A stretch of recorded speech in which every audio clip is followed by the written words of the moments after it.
We're 150 miles from the Peak District. We've got 8 challenging routes, 12 talented climbers. It's dark. We're wearing sunglasses. Ladies and gentlemen, welcome to the Vertical Life Big Flash Festival from Highbull, Norwich, deep in the heart of Norfolk. Over the next several hours, we hope to bring you a dazzling display of bouldering in all its facets.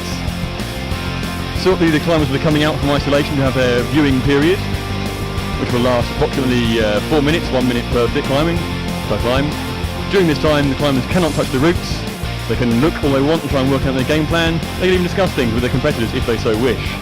After that time, they'll be returned to isolation, from where they cannot see what's going on the wall, and they cannot see what their competitors are doing to get up the route. I'll be your host this evening, Giles Reader. I'll be joined throughout the evening by a variety of special guests to add expert analysis and insight. To start with, I'm being joined by GB climber, young hopeful and former year finalist, Tommy Matthews. Good evening, Tommy. Hi there, how are you doing? I'm very well, thanks. It's good to have you with us. Obviously, it's a shame you're not climbing this year. Pipped to the post at the last minute in the semis. Yeah, it was a bit annoying, finishing 7th, just missing out, but someone's got to at the end of the day. It was a really good comp, really good climbs, and that's what you can ask for. Good crowd. Your improvement from the qualifiers to the semi, you qualified, you weren't too happy, but you did. Then you vaulted, you really turned it up for the semis. Yeah, it was a bit annoying in the qualifiers. I wasn't feeling my best, and the climbs didn't suit me too well. So qualifying in 17th was a bit disappointing, but being able to pull it back and gain 10 places in the semi-final made it worth it in the end. Excellent, great Tommy. Obviously, you're quite familiar with everyone who's here with us tonight, as they're coming out here, being introduced. We've got quite a few of the familiar faces from the UK climbing scene, safe to say. Yeah, it's quite surprising. You've got a lot of the British team taking part in this throughout the seniors and the juniors. I think there's only a few people who aren't on the British team. Oh really, that many?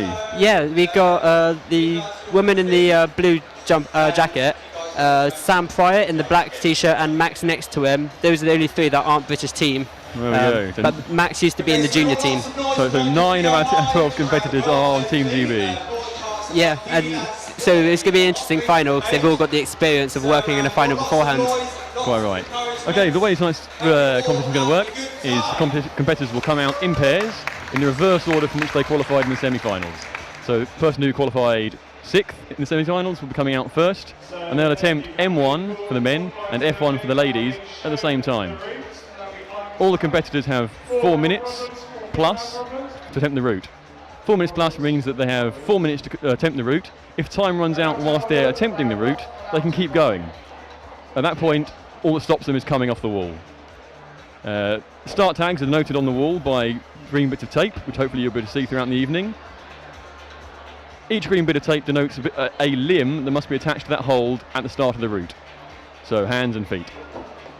Halfway up the route, you'll find other holds are marked with yellow tape, which denotes the bonus holds.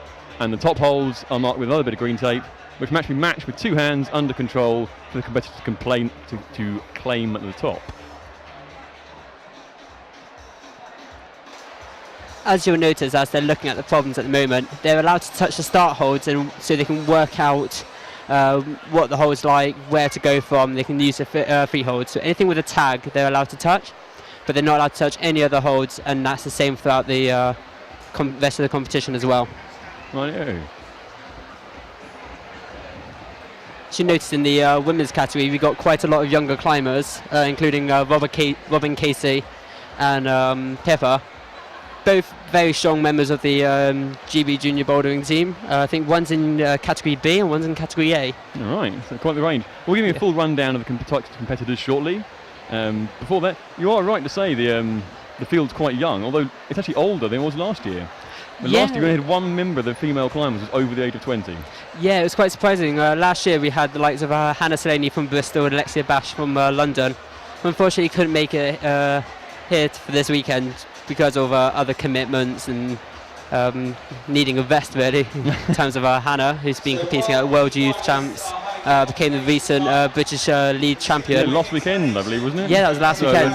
That's an acceptable reason to have a weekend off, I think. Yeah.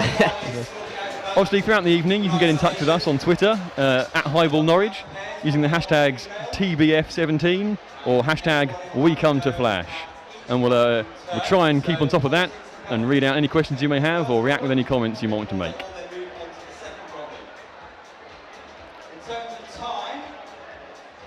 So at this stage, Tommy, are the climbers likely to be cooperating, sharing any ideas they might have, or is it all sort of cards quite close to the chest?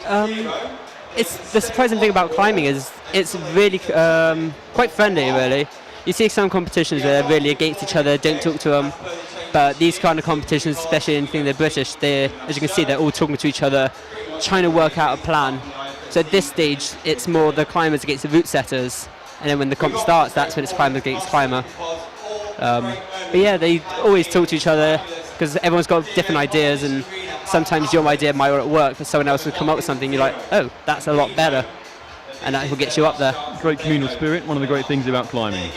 Yeah. Tonight's route setters, quite a seasoned and devious bunch. Under the leadership of Jamie Cassidy, we've had Jan Janot, Jason Pickles, and Andy Long. So they've been working hard since the middle of the week, setting the qualifiers, the semi-finals, and the finals. Obviously, with some minor tweaks, depending on who shows up.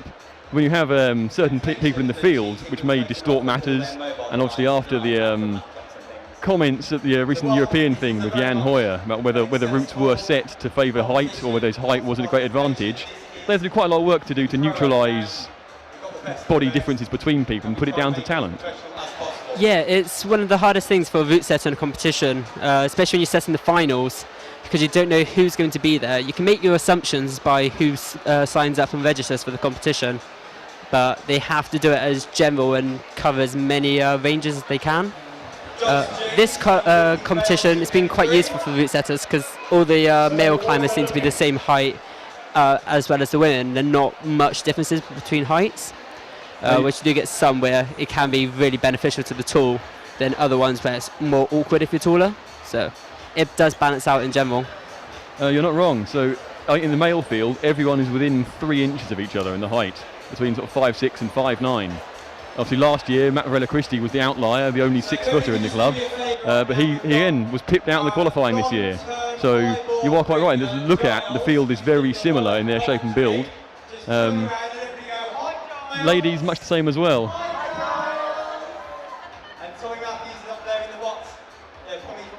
We're just being announced and embarrassed by the live MCs here at Highball. In front of a packed crowd. In fact, they've packed in even more than last year. The place is absolutely heaving. There's no free space between us and the stage, apart from a small run for the fire exit, I think. Yeah, it's always a slightly awkward moment when the commentators get everyone to turn around and wave at you. It's good to see this many people packed into Highball for a climbing event, considering we are so far from the established climbing areas in the UK, and Norfolk is flat. There is nothing to climb in this county. You have to go a long old way. Yeah, considering the location of the competition, seeing some of these big names coming all this way, and even some of the junior kids who are just wanting to have a little bit of a play, see what it's like, get experience in competitions. Some people have come all the way from like the other side of the country. We got a few people from like the Midlands way. So it's still quite a long journey for everyone to get to, and for them to stick around as well for the finals is really good to see. Obviously, we're grateful for everyone coming down to Highball Big Flash with Vertical Life sponsoring this year. Proceeds is a charity event. All the proceeds are going to 2 charities: Climbers Against Cancer, obviously very close to our hearts in the climbing community, and the East Anglian Air Ambulance, which continues to do good work all year round. Yeah, the good things about these competitions is we're able to raise a lot of money, and the money goes a long way. So if you guys ever want to, you can access them on the website to donate a little bit of money yourselves. Every little helps, and eventually it'll come around to a bigger cause. Obviously, throughout the weekend, we've had other events running. Kicked off on Friday with the Big Flash New Kids Comp, which is aimed at climbers who are sort of improving and developing their grade and maybe aren't full of confidence. The event's there to inspire people, to remind them that they are better than they think they are if they push themselves within a limited time to attack a certain number of problems. Routes were again set under the tutelage of our setting team from the main event, but mostly done by local guys, Tom Smith and Guy Copeland.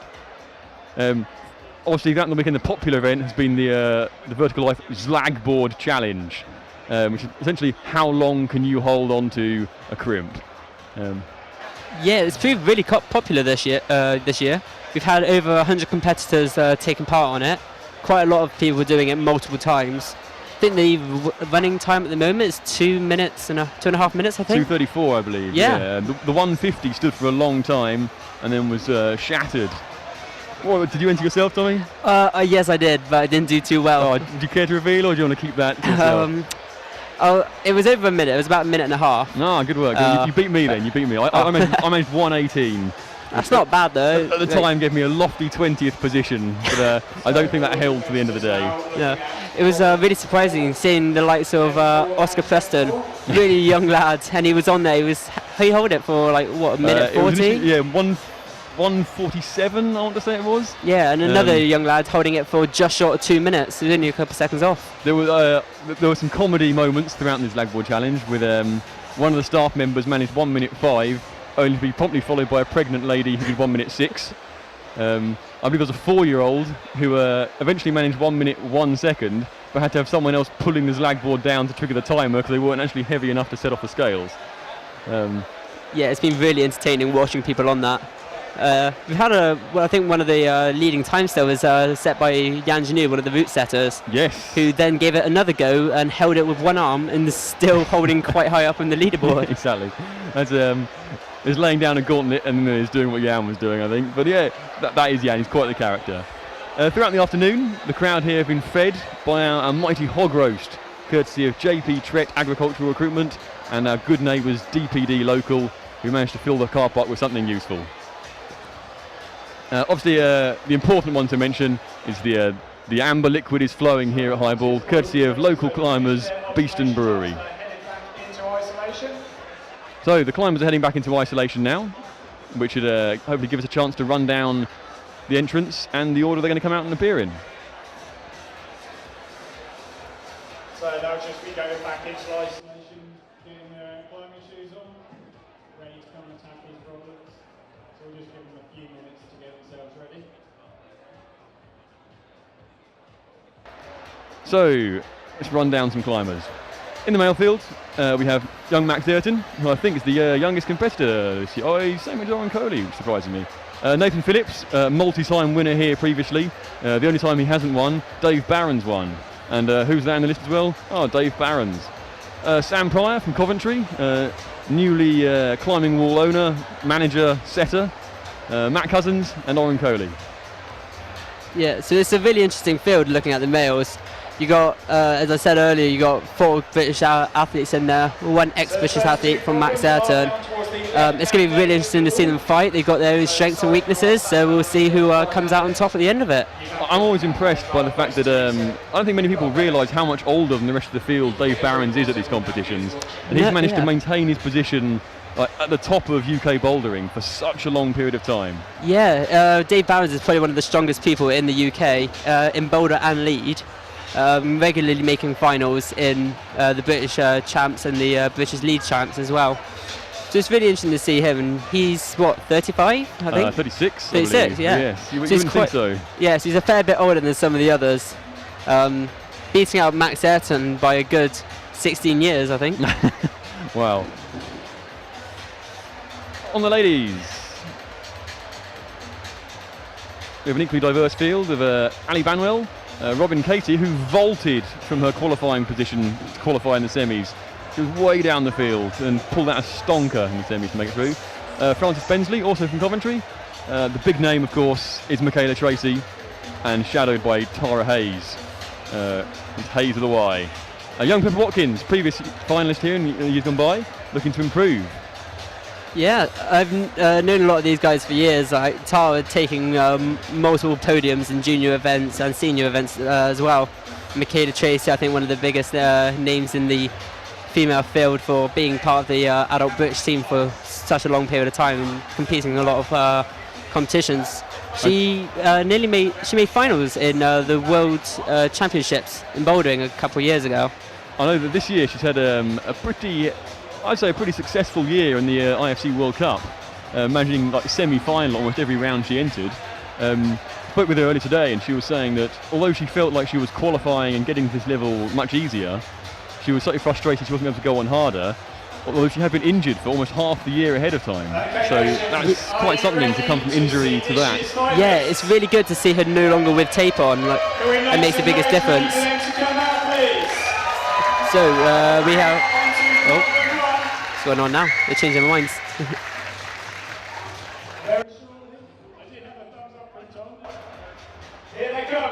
So our first competitors for the men, Oren Coley, and for the ladies, Pippa Watkin. Okay, so the clock has begun. So clock goes down.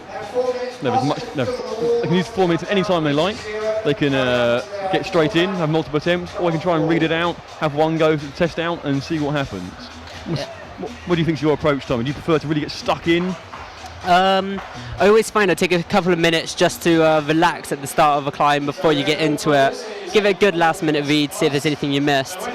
And then, get on it and learn from every time you're on it. Try and flash it, but when you don't, you just got to learn.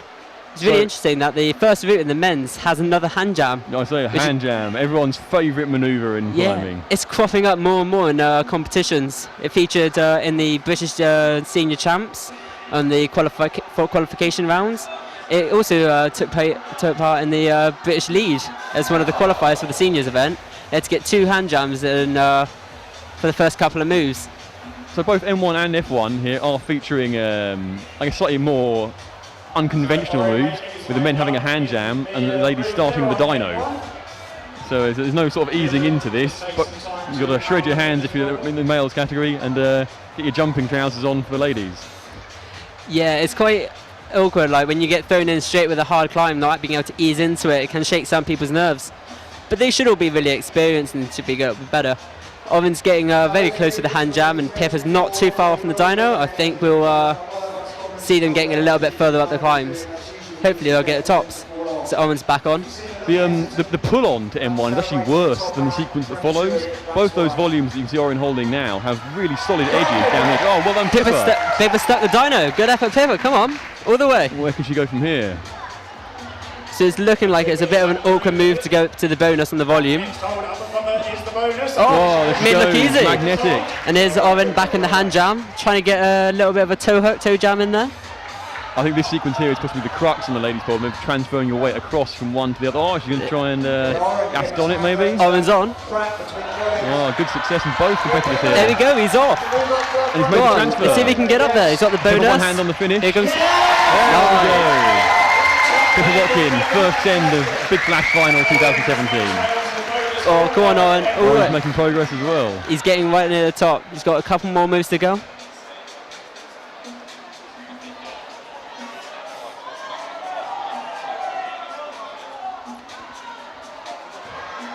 Oh, I don't know if you can tell, but those slopers are not good. Oh, commentator's curse there, Tommy. Oh, I'm very sorry about that one. He's coming straight down. Oh, that was a good effort.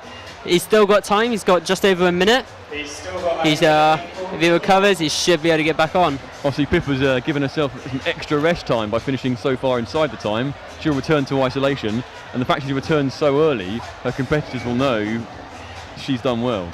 Yeah, it's always when you're inside and you see someone come back in quite early. Can be a bit worrying at times. You go, oh, I know it needs to top this now, and it's doable. But it adds a little bit more pressure on. I think that's why it's good qualifying in 6th place. You don't have any pressure of knowing you have to do it or not. You just have to give it your best shot and hope for the best. You have to come out and leave the field and lay down the gauntlet. So Pippa's done just that. Oren knows he can get like 4/5 of the way up this route, right near the top. He knows if he can sort his feet out up there, he can do the same. Yeah, definitely. He got so close. That's going to be in his head, knowing he can get up there. It's whether he's got enough skin. There you go. He's egging on the crowd and he's back on. It's great to see there is someone willing to do that this year, because last year you were the competitor who was most engaging with the crowd, Tommy, on the big dynamic M3 which vaulted round the corner. Yeah, I don't know if you guys watching have seen that video before. It's been shared a fair bit now. I kept cheering on the crowd and got really happy when I finally caught the dyno. Took a few goes. Good work. Orange dug himself around the hand jam again. I think he's got that bit stuffed. Straight to the bonus. Gets the foot back in. He'll know what he did wrong before, won't he? He'll know how he tried to put his feet and what felt wrong, and he won't be making the same mistake twice, you fancy? No, hopefully not. He's looking quite good. He's getting a bit of a rest. These problems are very tiring, so it's going to be taking it out of him quite a lot. Oh, look at that concentration on his face. One hand on the finish. And he sticks it. Come on for the match. He needs to get to hands. There we go. There we go. The crowd goes wild. Great stuff. Both competitors completing both problems to start with. That's a good way of starting. If you come in, you've qualified in the last position, you need sort of that early start to get yourself pumped up and let your opponents know you're in the game, you're not here to make the numbers up. Yeah, that's definitely going to make them feel a lot better and give them a lot more confidence ahead of the next climb. So coming up next on M1. Our second competitors, we have Sam Pryor and Robin Casey. It is Robin Casey. I must say Sam Casey was quite elusive. I was trying to find him during the qualifier to have a chat with him and see what he'd been up to, see how his climbing was going. The only times I managed to see him was with his shirt off from the back. And he's a pretty built lad, is old Sam Pryor. Yeah, he's very strong. He's got really strong finger strength as well. He's got quite big hands, so it might help him quite a bit in the crack. Let's just hope he knows how to hand jam. I don't think it's a technique many people practice by choice. Because of the effects it has when you get it wrong. This is going to leave everyone feeling quite aware of their skin for the rest of the competition, starting with a hand jam. Yeah, already talking to the athletes, a lot of them are getting quite thin skin due to brand new volumes and all the new holes being brand new as well. It takes it off a little bit. So losing skin on the rest of your hand as well is just going to add to it. It must be said, we're experiencing unseasonably warm weather in Norwich this weekend with, I think, temperatures in the upper teens and maybe even low 20s. So couple that with the fact that a lot of the volumes are new and we've got a huge amount of people in the venue, it is quite warm. So the brushers will be doing their utmost to keep the volumes clean, and I'm sure the competitors will be doing everything they can to chalk up, keep the friction to a maximum. It's very close again there with Robin Casey about getting the dyno. Nice attempt at that there. I think this dyno is probably quite a challenge for a lot of the ladies because of their height. So they are having to really give it the beans to jump up and get there, and then slow the momentum down and sort of stop in place. Yeah, they've been given quite a small hole to jump from. They're doing a fairly large crimp. But then you go into two fairly good slopers, so you get a bit of a compression. It's a good way to start off the women's comp, sort them out straight away. I think a lot of people look at dynos mainly as like, how far are you going, what do you go to? And as you alluded to there, they don't really concentrate too much on what are you jumping off. And that's almost the biggest thing, whether you can get a clean, comfortable takeoff to get your body in a position to make the catch. Yeah, it's the thing with dynos in competitions, they're all fairly easy and they're all easily doable. It's getting that takeoff correct. So as you can see, she's jumping well. She's leaving her foot behind a little bit, but she's getting up there, and I think she will hold it by the end of it.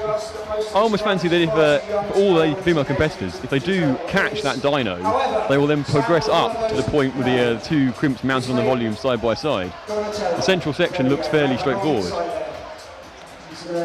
You see Sam there blowing on his hands, trying to keep them cool, keep the fingers at a usable temperature.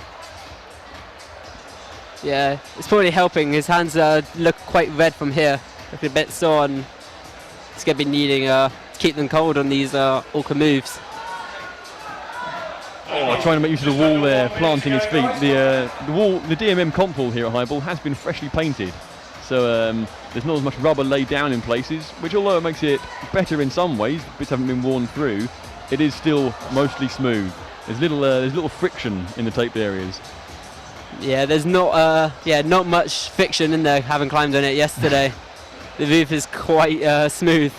Oh, Robin got really close to the dyno then. Still got a fair while. She's got enough time for one, possibly even two more attempts if she's quick. Or I suspect she's going to sort of let the clock run down and have one big attempt. Yeah, the best thing to do as a competitor is, especially when it's 4+, being able to take that little bit of a rest. She's getting so close. There we go, she's given herself enough time. She can get back on the wall, and she's still good. Re-chalk on the wall, don't waste time doing it on the mat. There you go. You'll see a lot of athletes doing this tonight with the 4+. They will get on the start holes where they can get a bit of a rest before going again. Once they're on, they don't have to come off until, they come off. Sam drops off. Sam's had enough of the hand jam. Unfortunately, doesn't make it. Oh! Robin Casey hooks the crowd. It's a bit of a heavy landing. I think she's all right though. Yeah, always good to see. Moved off back into isolation, okay? So here we have Ali Banwell for the ladies and young Max Ayrton for the boys. So Max Ayrton in the qualifiers was looking pretty competitive. Initially, I think he finished first. And he handed his scorecard in first to set the bar. Unfortunately for him, the only people who beat him are the people in the final with him. Yeah, Max looked really strong in the qualifiers, getting a score of, 290 with out of 300. Yeah, out of 300, so it's quite good. The only people who really beat him, big names like Matt Cousins, again in the final, who flashed everything in the qualifiers to definitely raise the bar. That's it. That's quite a strong qualification score. I've done the lot. Now Max double hand jam and he's freed his left hand. Well, he's making some direct there to get up to the volume. Yeah, Max being a good route setter has probably set moves similar to this. And it's helping him a little bit. He's always been good with volumes. He's been climbing. Well, Ali is trying a static approach to female pond 101 there, seeing if she can spring up, pin herself between the holds on the volume and the start hold, and then maybe work out from there. I suppose with a dyno start like this, it's low intensity pull on, so you do have the luxury of being able to play around with what you're going to attempt before you really commit to one way or the other. Bit of a false start there. Actually, she's laughing at it too, so that's good.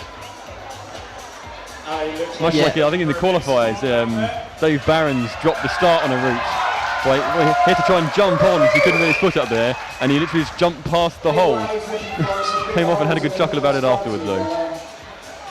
Yeah, at the end of the day, if you can laugh about something, that's what makes it better. Exactly. So as we saw with the previous documents, Ali is spending quite a few attempts gauging the distance and how much he needs to chuck off the start holds to make that catch. Hopefully she'll progress and make it. Max seems quite comfortable with the double hand jam here in the release. This is what he does with his feet afterwards. Oh, I thought he was just going to take the swing on one hand then. Yeah, he's a strong lad, but I don't think even he was to hold his own body weight just on the skin of the back of his hand. No, we need like Tom Randall or something. The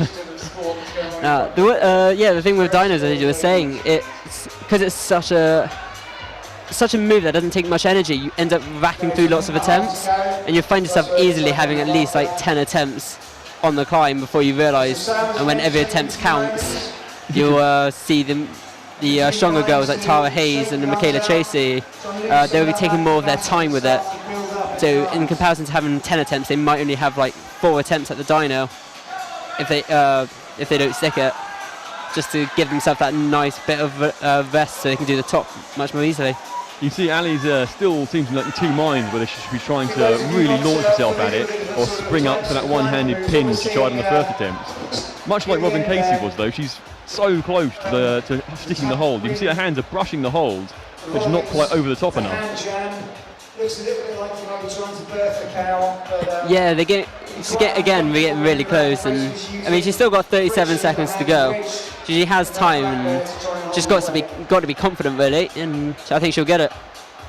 Now that the stream is back up and running, just to remind everyone you can get in touch with us at Highball Norwich on Twitter using the hashtags TBF17 or hashtag WeComeToFlash. We will try and interact with any questions or comments you send us, so please do. You fancy, unless he slips off early, this is probably Max's last attempt. Ali, if she's quick, may get 2 out of this if she misses the first, or she's going to have to give it really focus and give it one big attempt. Oh, rush back on? No. With a smile and a bow, she returns to isolation.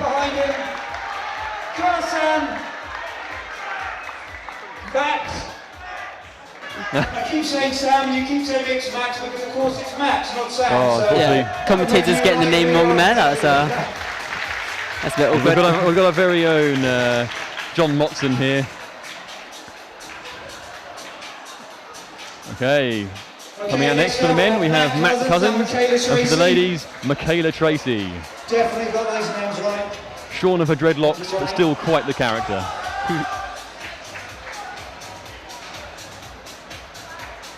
As you were saying, Tommy, let's see how someone like Michaela gets on with the dyno. Oh, not a bother. Made that look like it was nothing. Sprung up. Here comes Matt Cousins getting in the hand jams, getting amongst it. Oh, there we go. Look at that. What is that? We were talking about maybe you don't want to do it, maybe Matt does. Just camping, why not? I think these two are in a race to the top by the look of it. Yeah, it's going to be tight. There you go, that's Michaela Tracy showing her experience. There's a reason Michaela Tracy's probably the favourite for this event coming into it, and I think she's showing why. Yeah. Oh, dramatic goings on M1 though. Oh, Matt slips off but holds his position on the wall. Go on, he's right there. Using the wall is a good. Oh! His feet do not want to stick. There we go. 2 good flashes. That was a really quick round. Less than a minute it took. Matt shaking his head and laughing there. He knows. He's pleased to have got it. Maybe wasn't quite in the way he wanted to get it. Because those cut looses he'd have had to instantly tense up his core and his upper body, and he'd have felt that. But like you say, because they both did it so quickly, he's given himself more time to recover in isolation. Yeah, so he has the normal time of all the other competitors, plus the extra 3 minutes that he decided not to use. On the wall now, we have Frances Bensley for the ladies. Coming out now, slight delay. And Big Dave Barons, the only person to have won this event apart from Nathan Phillips. Dave did win last year, so he's the reigning and defending champion. Yeah, let's see how he gets on with these hand jams. Frances is making it easy as well. Oh, is she going for the campus? She's eyeing it up. No, she's got her feet on the back on the wall there. Yeah, she's got her feet on the back wall, I didn't see that. Making steady progress up with Carlos. Been climbing with Frances a few years. Yeah, didn't see her for a little while when she moved away, but yeah, it's good to see her down in Bristol every so often, taking part in the local comps. Making short work of this one. Big Dave Barons. Frances top. Varying fortunes there. I don't think he can believe it. I don't think Dave was expecting to come off that, but the way he fell. Oh, you can see by the look of his face, he just didn't really know what was going on. So, you haven't seen much of Frances. As we briefly mentioned Utu earlier, Sam Pryor and his brother Ben Pryor have opened up a wall in Coventry, a city that didn't previously have a climbing wall. It's called the Ballroom, and Frances, she works there. Yeah, so she's one of the setters and staff members. So it's good to have, we're trying to encourage her to pursue the setting more if she wants to, and we're good to have another female setter travelling on the circuit. Yeah, it's really good to see some females getting into route setting, as it is mainly a male predominant field. So yeah, everyone's always saying we do need more female route setters, so hopefully Frances might inspire some more to get involved. Obviously with people like Shauna Coxey, Leah Crane and Michaela Tracy, all sort of big competent climbers at the top of UK climbing scene. There's plenty of people around currently who can inspire young ladies to take up climbing. That's been before we go internationally with people like Melissa Lenarive still going around, Yanya of course, the up and coming youngster. Yeah, there's so many big names around the world that are just so young. You look at Philip Schenk, he's from Italy. Really strong lad. He's sorry to cut in there, Tommy, but Dave's back. He's holding it. Come on, these Dave. volumes obviously aren't that very friction friendly. He sliced it up. Big boom. There you go. He sticks it. He's pleased with that. As you were saying, I don't think he was either pleased about the way he fell off, or pleased with the fact he dropped a flash. But 2 attempts, can't do it in 1, do it in 2. Yeah, no, that's a really good effort from Dave, keeping himself composed and working out what he did wrong and taking it back. And then he managed to hold that cut loose at the end. Yeah. Oh, and Tara's done the dyno. So our top 3 women have really shown what they can do on this dyno. Correct, yeah. Tara Hayes is out for the ladies, and Nathan Phillips is out for the men. And Phillips probably looking to regain his crown here at Highball from Dave Barons. Yeah, it's always nice to have a little power couple going on on the climb, both taking first place. Tara demolished F1. I've only stopped No for drama. a moment to check the batteries on this microphone. It's at the top. So in the ladies qualifiers events, Tara and Michaela were slightly separated from the rest of the field, not by a huge amount, but by enough to be noticeable that maybe these two would be sort of duking it out between themselves for the female climb. On the men's side, it was much closer, with our top 5 competitors all scoring 290 or higher out of 300. Go on, Nathan. Every limb rolling in a different So Nathan's now into the tricky spot. Will he encounter the same difficulty with his feet There he goes. as Dave and Max had?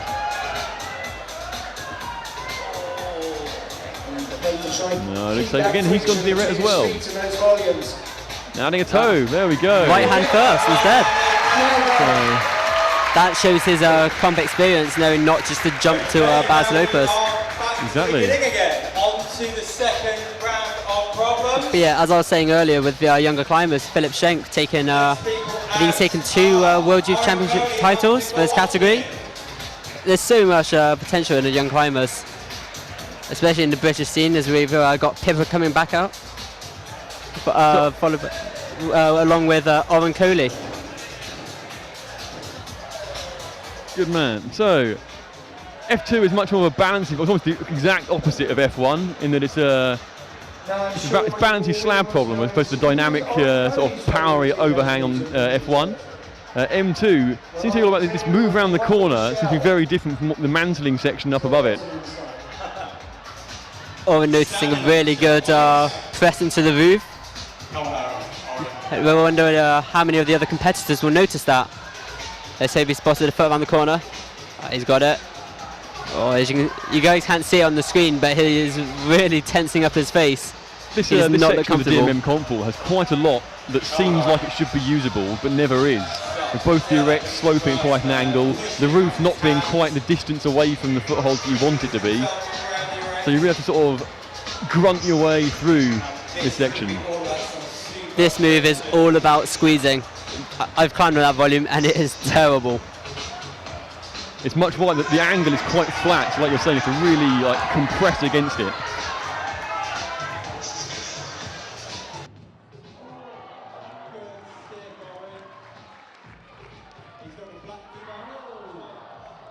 So we're going to be swapping over co-commentators here.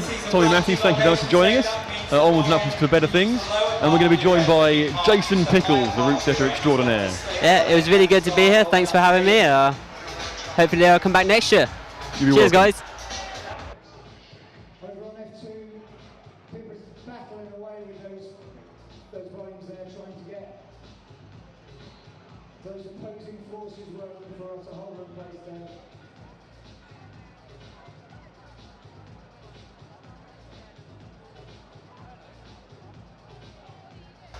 So I am now joined by one of the members of our setting team. Some man who was once described to me as being more of the weather-bitten, serious veterans of route setting. Jason Pickles. Good evening, Jason. That's quite an introduction. Hello. So M1 and F1 seem to cause a few problems, but then F1 seemed to get, once it got through the dyno, people were motoring up it. F1 was kind of all about the jump, and M1 there was a little bit more to it.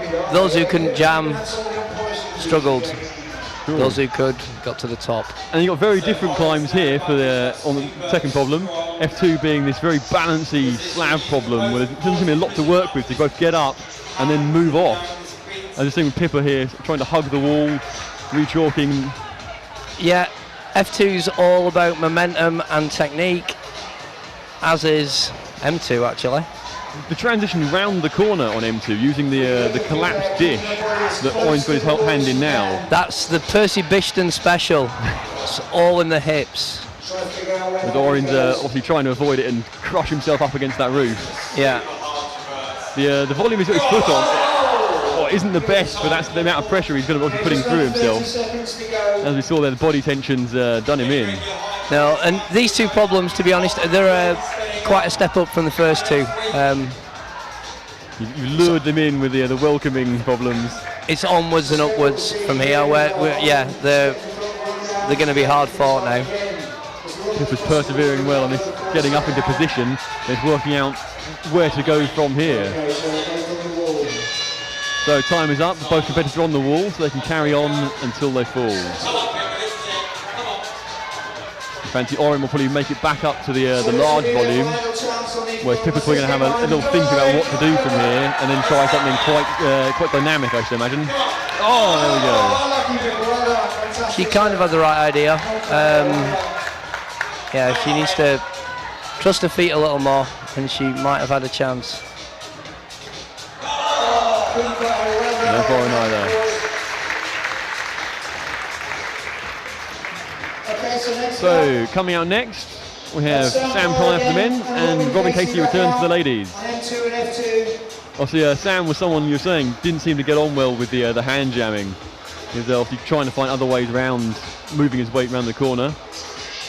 Yeah, to be honest, Orin didn't look like he was at one with the hand jam, but he kind of found a way around it, whereas Sam wasn't quite so inventive. But we'll see how he gets on this. Sam looks more like a board climber to me. This probably isn't going to be his bag either, but we'll see. Well, we go see. Men's 3 and 4 might be a bit more up his street. Oh, it's good to know that. So, like you say, because the wall is very different shape and the way the routes have been set, there's no one style predominant throughout. No, the general idea is to test their overall abilities. You know, we want to find the best climber rather than the. It's not about who's the strongest; it's about who's the best across all disciplines. In the famous words of your co-setter Jan Janot, when he saw someone here trying some alternative beta to a route, and they said, "Oh, I'm not strong enough," he replied, "You don't need to be stronger; you need to be better." Yeah, you're just not good enough, basically. So obviously both, as you alluded to, both these routes are very technique heavy, although the start section seems to sort of, all the climbers are getting established one or two moves in and then struggling to read what is the best way through the next move. The top of M2 looks very, like, you need to be very stable, the body weight needs to be very under control. Yeah, it's pretty tenuous, basically. Yeah. Robin wrestling away with that volume on F2, trying to move her body further round to either reach further or I guess turn around to a more helpful spring to the high volume. Yeah, at least they're making a little bit of progress. There's nothing worse than them not being able to pull off the ground as a route setter. You know you've kind of got it wrong when they... I actually thought the pull on to M1 was worse than the sort of section up to the hand jam. No, that's okay. So people taking your time, not rushing anything.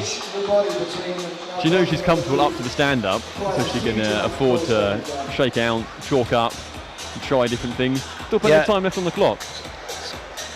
All about balance, this bit. Not much for your hands. Yeah, she's doing good there. Oh, there we go. Sam turning on the power, pressing into the roof. Robin making her way up the volumes there, down on F2. So I think most of the males. Oh, look at that! Sam, well, there. I'm not sure if he intended to be quite that wild, but he managed to hold on. Oh, Robin might be going all the way here. Oh, it's only on F2. Robin's almost there.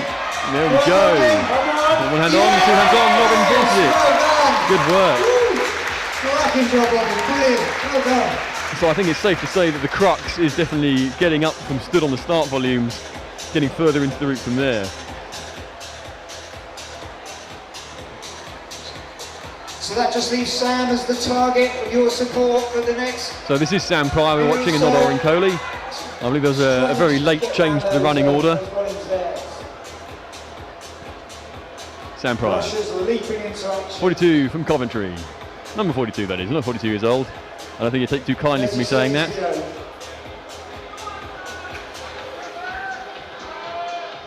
We mentioned earlier, Jason, that the male field is all very close in height and body size. There's no sort of outliers. With previous years we had someone like Matt Varela-Christie or Sam Lawson, both over 6 foot, that sort of maybe distorts the field and what you have to set for. Absolutely not. We can't think about that at all. You can't, there's no way of working around height sizes. You've got to set problems, and you know it all evens out in the wash in general. Some things are, climbing by its very nature is reaching between holds, therefore it is reacher if you're not strong enough or good enough. So wise words. Okay, so yeah. done now. We have Ali Banwell and Max Ayrton. Max. Here we go, Max Ayrton and Ali Banwell.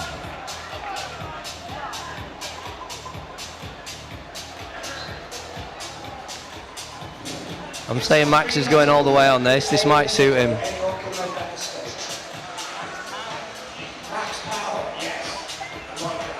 Well, he's also eyeing up the roof.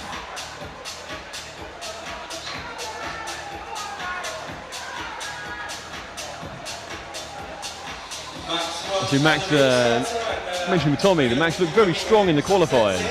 And he fairly motored through the climbs, although he dropped a couple on his first attempts. He was looking impressive. No pressure. Yeah, I think Max is he's a good competitor in that he's quite relaxed. He doesn't feel the pressure, basically. A lot of the guys, especially in qualifying, hang back and want to see other people try things, whereas Max just got stuck in, which is... There's something to be said for that, isn't it? Sort of like leading the way and laying down a marker, sort of showing you're not afraid. Yeah, well, yeah, just not putting yourself under pressure. A lot of guys put themselves under a lot of pressure, which basically stops you performing sometimes. Whereas that whole not bothered attitude works quite well. I do have to mention that a lot of these volumes you're seeing here, there's an emergency delivery to Highball in the week from Blocks and Dark Ventures, and we're very happy or thankful to them for getting them down for us in time for you guys to set with them. Definitely made life easier. And hopefully the problem's a little bit better.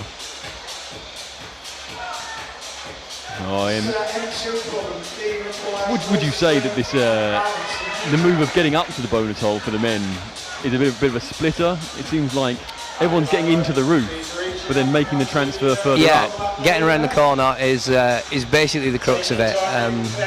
The last move, matching on the two volumes is quite hard just before the finish. But meanwhile, Ali's in position to go for the finish. Adjusting her feet, trying to find a bit of the volume that she trusts. All right, come on. Driving up, one-legged squat. There we go, one hand over, probably safe. Max has done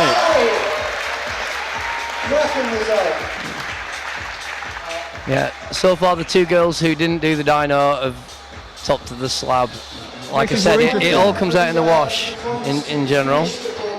Obviously, the tighter the competition we get, the better it will be when it comes to the final couple of routes. Sorry, say that again? Obviously, the tighter the competition is in the early stages, the more the excitement builds towards the last couple of routes to see who's going to come out on top. Yeah, basically, that's the way it should work. I mean, in an ideal situation, it should climax at the end. You don't want the first two problems to decide who the winner is. I believe last year, Alexia Bash rather ran away with the first two problems, which then meant for the final two problems, her competition were really under pressure to try and do something to catch her. Whereas obviously she's not here this year, and as you're saying, the field seems to be balancing out over the first two problems.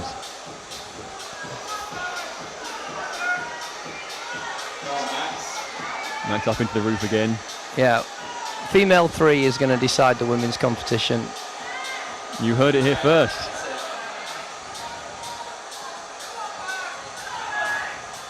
Oh, trying the same sort of dynamic foot change that Sam Pryor managed to stick. 10 seconds left. Jump himself on the wall. Do you prefer 4 minutes plus to 4 minutes dead? I'm definitely 4 minutes plus, to be honest. There we go. So your time is up, but Max has got as long as he can stay on the wall now to try and get up there. It's a lot harder to set for 4 minutes dead. The problems have to be a lot less complex and basically a little bit more straightforward and obvious, and I don't think it works as well. You don't get the last minute sense, so to speak.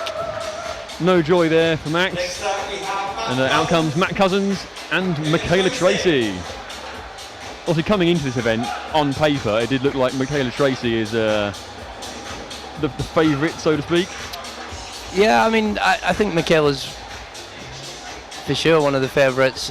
Ultimately, she's in the semi, and that's all that matters. It's not about qualifying in first place. What matters is who wins this. I think she will be in the top 2 for sure. Well, again, Matt Cousins getting into the roof, and then not sure what comes next. Searching for Griffin. It's the angle of that volume that really makes it the killer, I think, rather than the friction level. As you move up over it, you're inclined to ride over it, which obviously makes the foot narrower on the profile. Yeah.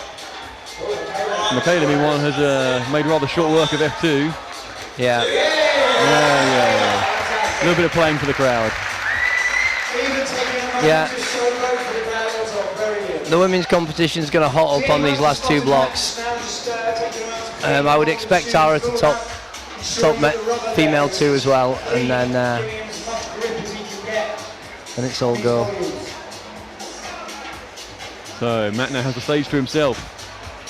He returns to the Percy Bishton special.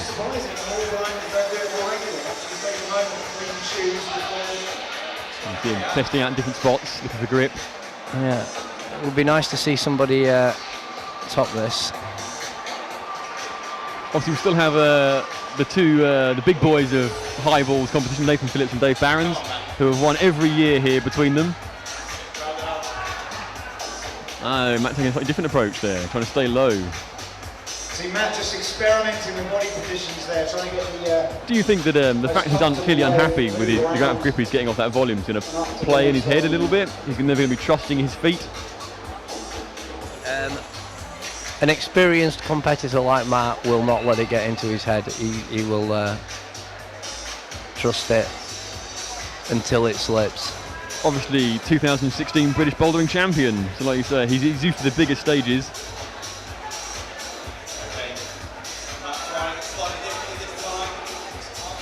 But this is clearly not for him.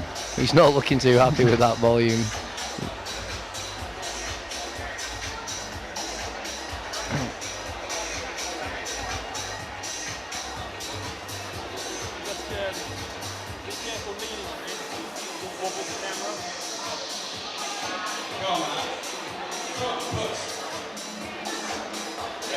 He's not going to give up though, is he? He's going to try everything. Like I say, he's trying to toe hook the left now and work his way around. Testing out every angle of the arete. There we go. Here we go. Here we go. He's just unlocked that get around. Hopefully he can make this happen now. So just up from Matt, you can see the arete. There's a black line. That tape denotes he cannot use that bit of the arete. So he's got to switch across to these 2 other volumes here. He does. Oh, look at the joy on his face. Walks off. I think that's a prime example of what you were saying about not letting trouble get to him. He was struggling away and getting frustrated with that bottom volume. And as soon as he got through that section, finished the route.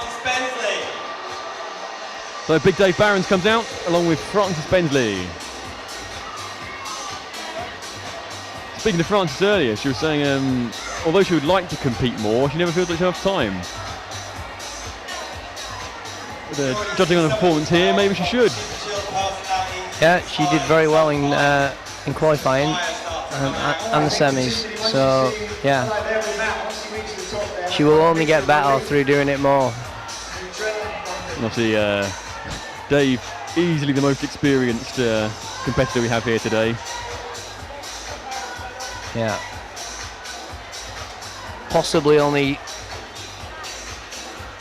Gareth Parry has got more experience competing than Dave. As we saw there, Dave instructing the brushes to brush that bottom volume again, so he's clearly running into the same sort of situation that Matt was in his initial attempts. Frances, meanwhile, seems to have got through the sticking point on F2. Yeah, she doesn't look too happy trusting the feet, but she's getting there. Slow and steady, like 1 volume at a time here, it seems. She can get the other foot up.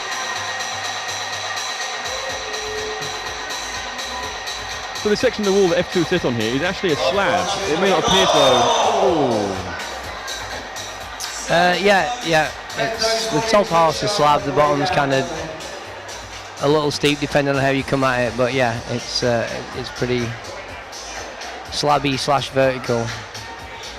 There's definitely a transition on F2, like you say, from the bottom section to the top section. But it's the top section, I think, as you rightly pointed out, Frances wasn't perhaps trusting her feet enough as she should, and then paid for it at the end. Dave also seen wiping his feet down, hoping to maximise traction on that bottom volume.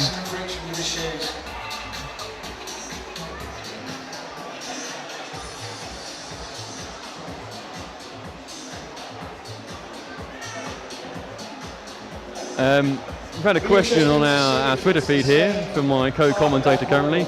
I'm not sure it's either entirely serious, considering who it's from. That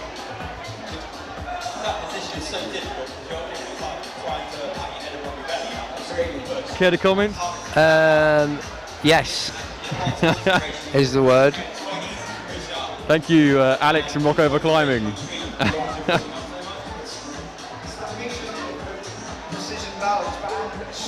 Meanwhile, Dave Barons. Would you fancy that if he can get through this bottom volume, Dave Barons will enjoy the top section? Yeah, I think if Dave gets around that corner, he'll do this. Yeah. He just needs to make those feet stick. Whereas Francis seems to be struggling to get back to the position she was in a moment ago. Although, again, we mentioned earlier, the unseasonably warm temperatures we have are making it quite warm in here. I think the lights might have something to do with that as well. But again, as you pointed out, many of these competitors have competed on all manner of big events, be the British Bouldering Championships, the Quiff, even the Europe and the World. So I think they're quite used to sort of the spectacle. Here we go, Dave's in. There we go. Come on, Dave, let's not forget he is the current highball flash champion at the moment. Oh no. You got time, Dave. I think he could have made better use of the arete there rather than going higher up on the left hand. He needed to make better use of his feet, if I'm honest. Jumping straight back on there to beat the clock. Now he knows he can get through this section. Now normally with the unfortunately. Go on, Francis. Perhaps he should think about his shoe sponsor. Oh my God. Hard break for Francis again, so close to the top. But still smiling. Next, Showing great strength of character. Nathan Phillips and Tara Hayes. So Nathan Phillips comes out for the boys and Tara Hayes for the ladies. Last champion in 2014, 2015.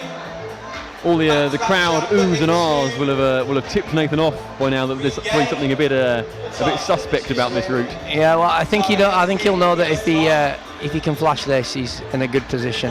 Lexi's not here. Lexi was back to back 2015, 2016. So there will be a new female champion this year. Oh, slow and steady on that volume. Looking very self-assured. Oh, just as I say that, he comes off. Yeah, moving because with confidence and quite a lot of poise. He could come down to shoe level. Yeah.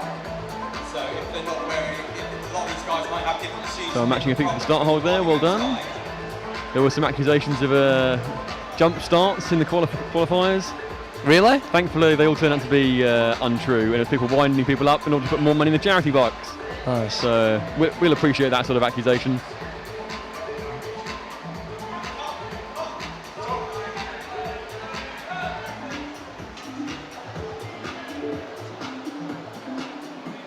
So while Nathan works on this, Tara's re-engaging the start.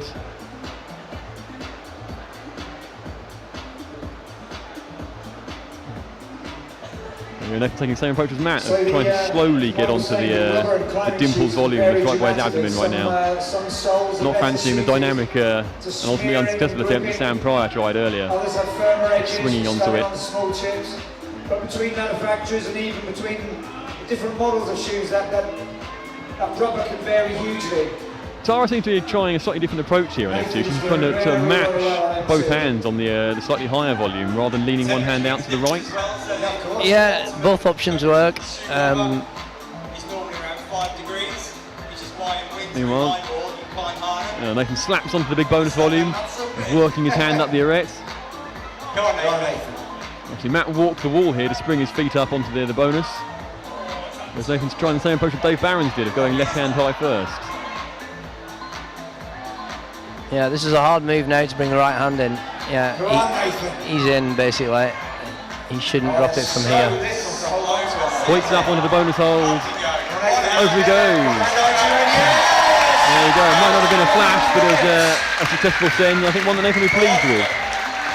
Yeah, I think that pretty much puts Nathan in first place so far. with Michaela in first in the women's. Tara needs to get to the top of this relay. Like you say, unless F3 does turn out to be, or F4 indeed itself, turn out to be a real sort of divider in the class, you'd fancy Tara would want to get this to stay in pursuit of Michaela's racing. Yeah.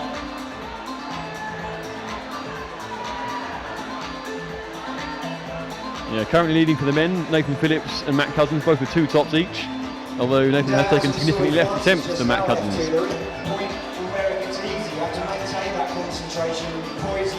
Whereas Michaela is currently clearly out in front for the ladies. And like you say, Tara will want to get a send on this and then hope one of the other routes proves more problematic for Michaela than for herself. Yeah, the ball's definitely in Michaela's court at the moment. Yeah, Tara knows she's short of time, so she's like taking a lot of care and caution on this attempt. Oh, using pushing down with the thumb. Right, she needs to make this count. So the buzz has gone, time's up, but she can carry on with this attempt. I think this is actually the furthest she's got so far. This will be great. This will keep the competition interesting if she can top this now. You're saying she needs to make it count. I think that move is making it count. Oh So close. Oh my God, Tara. no! Oh, partake at the final movement there. Do you think she's overcooked, overestimated the top hold? Possibly some naughty words in isolation right now. Right now we move on to F3 and M3. We move on to the other half of the DMM comp pool. This is what was the original comp pool here, before it was expanded. There's a lot more overhang here, although the men do have a slab problem. As you can see from Orin there, the black line again delineating what's out of bounds. Basically, the side wall is out of bounds from higher up. We say thank you and goodbye to Jason Pickles for his good work. M3 and M3. Being separated on the combo by the fourth problems.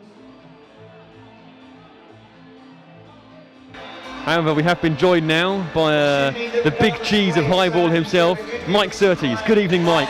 Good evening, Giles. And welcome aboard. Obviously, just saying with Jason, it looks like for the ladies that Michaela's had a dominant start on the first 2 problems, whereas for the men we've got both Matt and Nathan having sent 2 problems, so it's a bit tighter there. But Jason seemed to think F3 might be the splitter for the ladies. Well, they're certainly moving on to the steeper part of the wall. This is the original part of the comp wall we had here. Where they've been climbing now was the extension we did in 2013.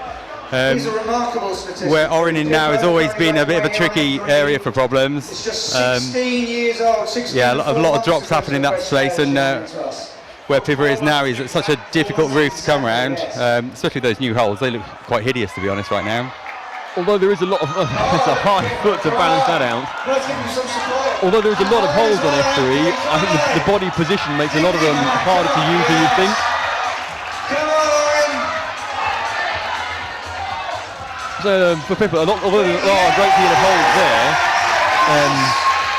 Oh, you can take a lot of the way they're positioned, the way your body wants to hang, makes it much harder. Yeah, I mean, sometimes the problem is you've got too much choice, and that might be the case there. Like, if they've probably set that a certain way, but there's a number of ways you could hold those, and she's just giving it a go. And I expect we'll probably see her try a few different variations of that. Obviously, while we were discussing Pippa there, Orrin sent M3. Good effort. Got work on the slab, so yeah, that keeps Orrin in the game. This means Pippa has the stage to herself again on what is the stiffest part of the wall, the steepest part of the wall for the ladies. Only the route on M4 incorporating more of the steep section of the wall.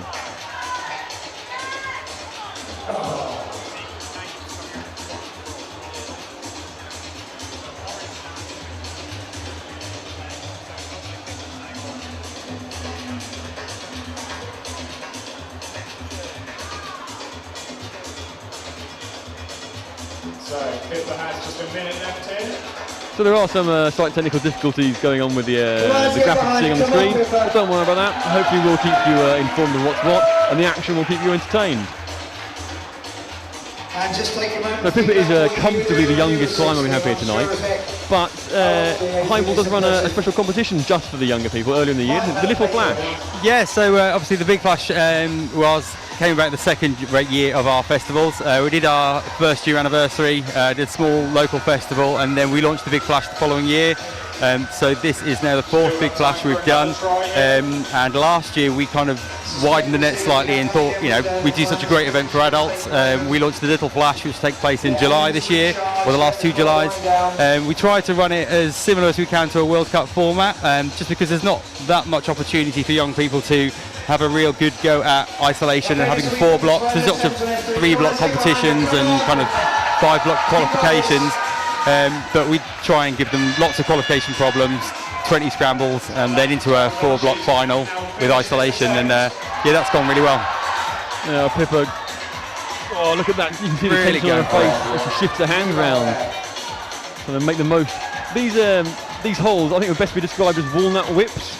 Yeah, or meringues. I've heard them described so far. Unlucky Pippa, maximum effort.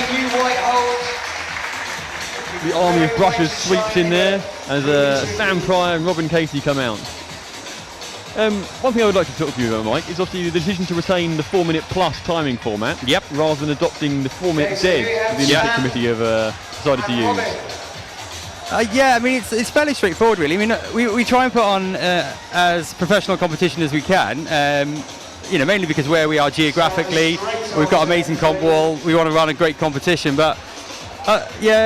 Personally, and the feelings of the team here was that 4 minutes dead doesn't really do anything for the competition whatsoever. Like, all the big moments that we've had here at the Big Flash, they've all happened in plus.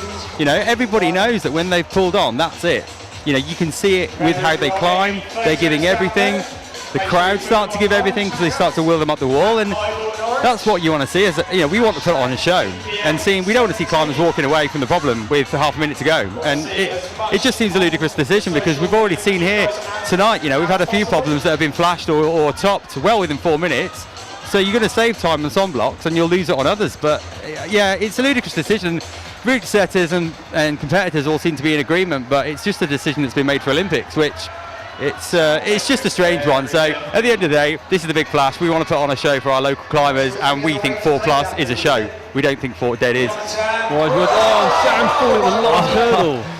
He'd done all the hard work, got himself stood up on the slab, and just seemed to lose his balance as he went up for the final hold. Yeah, we saw in the semi-final loads of people.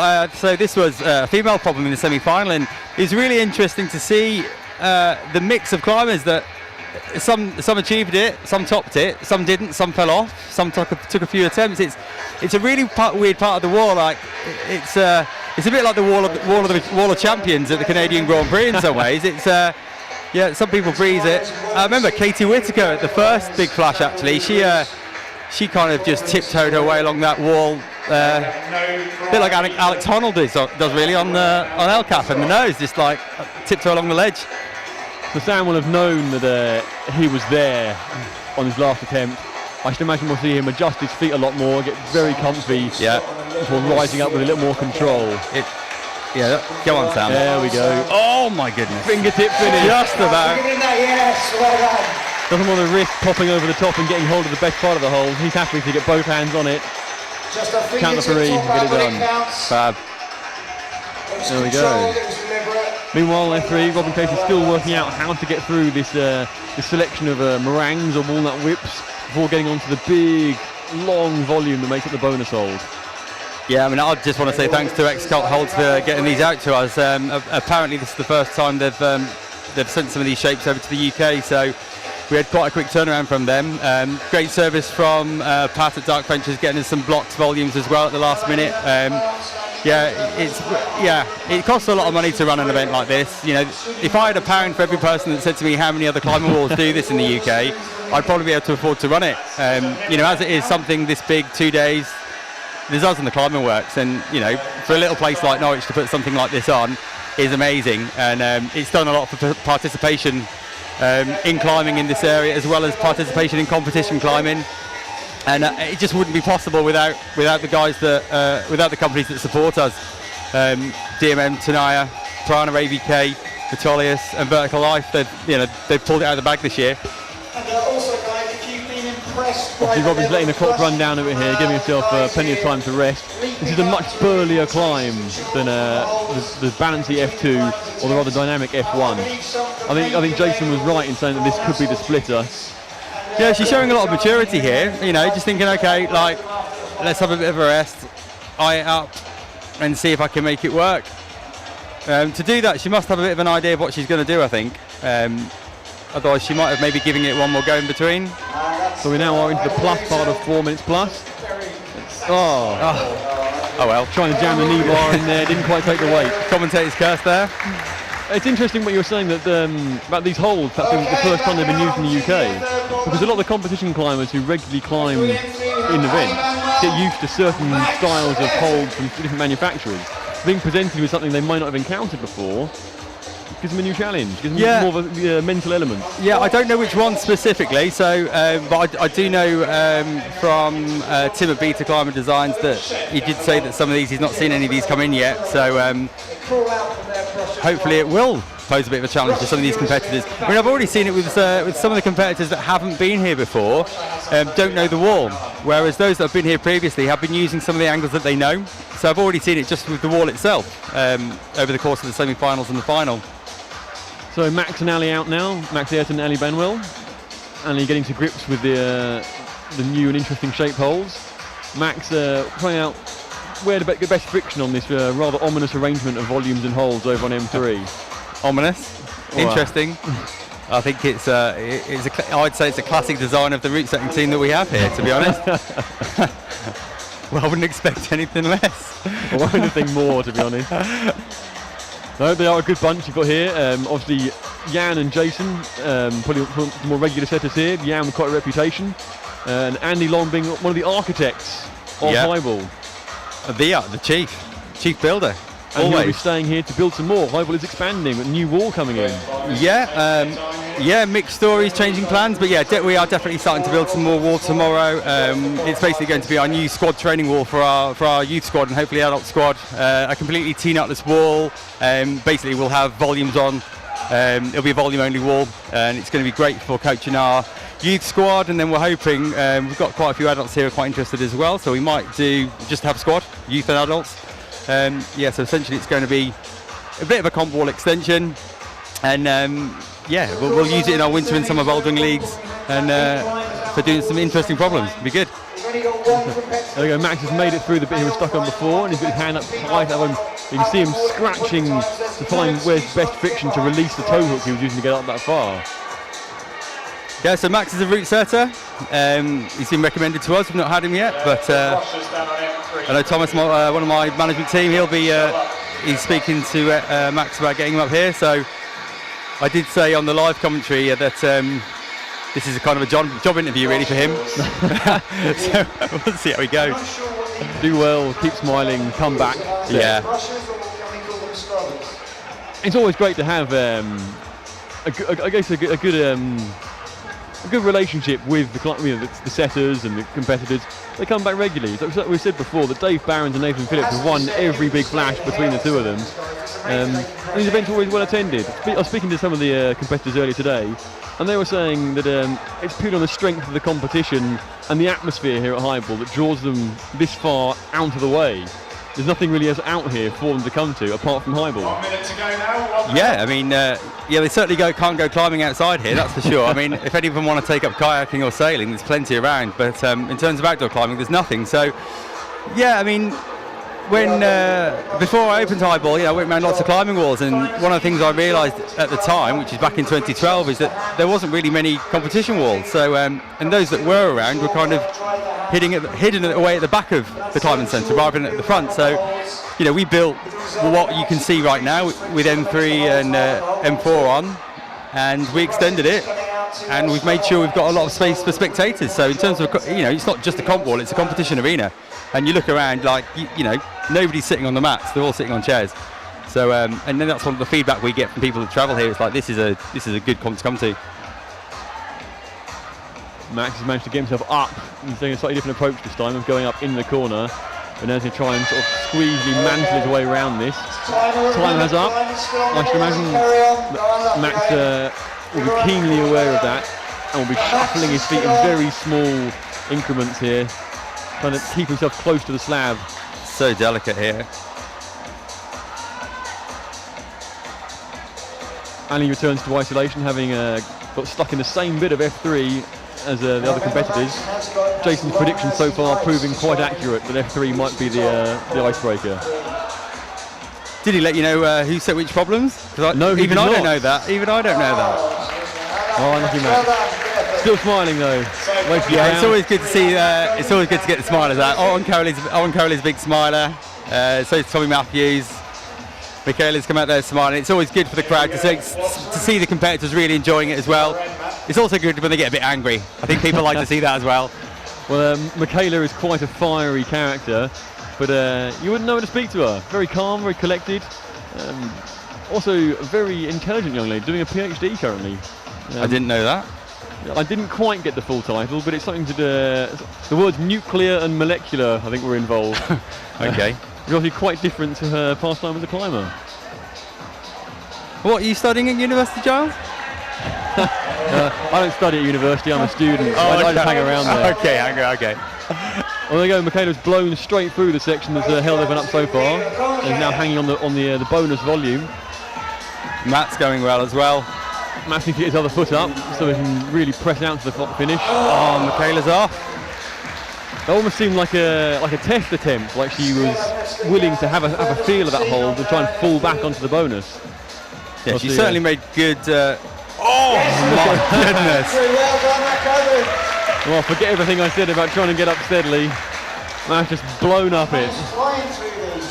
Matt's girlfriend Storm will be happy about that. She injured herself last year at the Big Flash, and we saw on Instagram that she's only just had an operation, so it'll be she'll be happy with seeing that.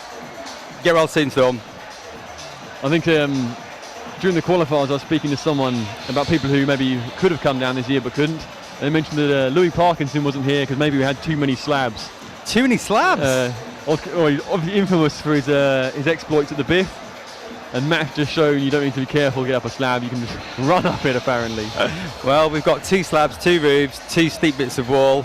In fact, the one thing we're missing probably is a bit of vert, but that'll probably come next week with the expansion. So the fact that a climber of Michaela's strength and experience is taking such a long break here shows you that the moves of F3 are clearly quite burly, quite demanding.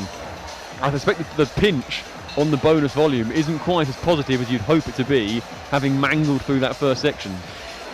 Looking at this wall from back here, it never ceases to amaze me. I look at it every day, and it's only when I get underneath it to either help out on the route setting or strip the wall that when you get underneath it you realise how steep it is. So it's going to be a terrible hold, to be honest.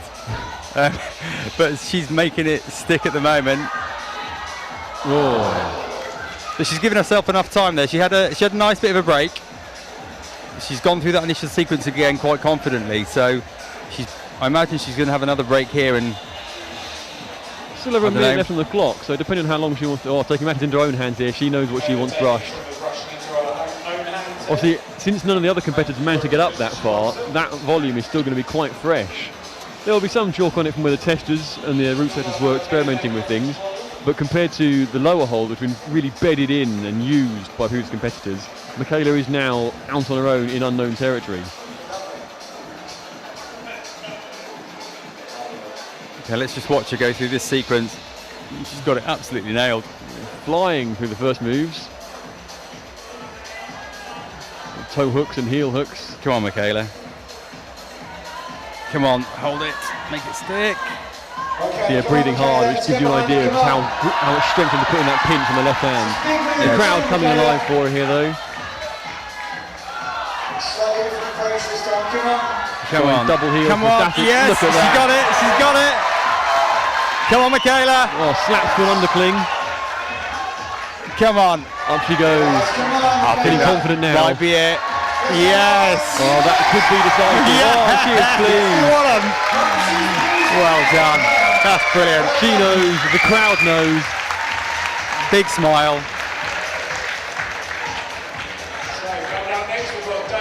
Oh, I think that was definitely a... King Dave. That's Dave, the reigning champion now. Yeah, reigning champion indeed from the live comment. They're pointing out Dave Barons is defending his title. Nathan Phillips defended it for 2 years before Dave snatched it off him. Yeah, this men's final's great. Like, you got Dave, Matt, and Nathan. Matt's the only one that's not won it. If you ask all the staff here last year, like who we wanted to win, it was Dave. Right? Nothing wrong with Nathan. We like all three, but now it's like we all want Matt to win because he's the one that's not won yet. But it's such a good competition between the three of them. I spoke to Warren prior to the event, and he was saying he'd really like to do better at this event because he seems to be jinxed. Every year when it comes round, he's either been injured or incredibly ill. Yeah, I think he was ill last year, wasn't he? I think he nearly didn't come. He had the flu last year. Yeah. The year before that he was injured and couldn't come, and the year before that he turned up nursing an injury. I think it's the first, even this year he's feeling a bit grotty, but nowhere near as bad as last year. But to still make the journey, that's great. He's committed and he believes in himself. Oh, Dave doesn't fancy making all of the move on that hold. So who's top of the board at the moment? So Matt Cousins is leading for the men with 3 tops from 3. And Michaela Tracy is way out in front for the ladies. Tara Hayes will need to complete this problem in order to have any chance of taking the win from Michaela Tracy. Okay. Dave taking a slightly slower and steadier approach than Matt did. I suspect he might spring at the end here. Oh, there we go. Confident match that. We've seen 3 different approaches so far. Dave being slow and careful and the spring at the top. Sam staying underneath and doing the old 2-finger touch finish. And Matt running up the wall. Yeah, it was interesting watching the route setters last night when they were they'd put the semis on the wall and they were all testing them. It was interesting watching the different styles of the 4 setters just climb some of the semi-finals. Apologies, I think I referred to Tara being on the wall there. This is of course Francis. It's the ponytail. Throw me off. I should know better. So as we saw earlier, she's getting onto the walnut whips, meringues, we're going to call them from now on. But then it's moving off, like getting the weight to go back along the wall enough to get a solid pinch on that bonus hold, which appears to be the problem. All manner of heels and toes are being attempted. As you said, there's a lot of holds to work with, but it's trying to work out what the sequence is that's going to work best for you and get you there under the most control.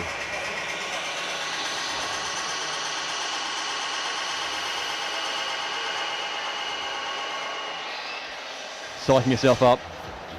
Okay, so that's I suspect 1 minute to go. most of the females on this route haven't actually worked out what the optimum approach is before they set off.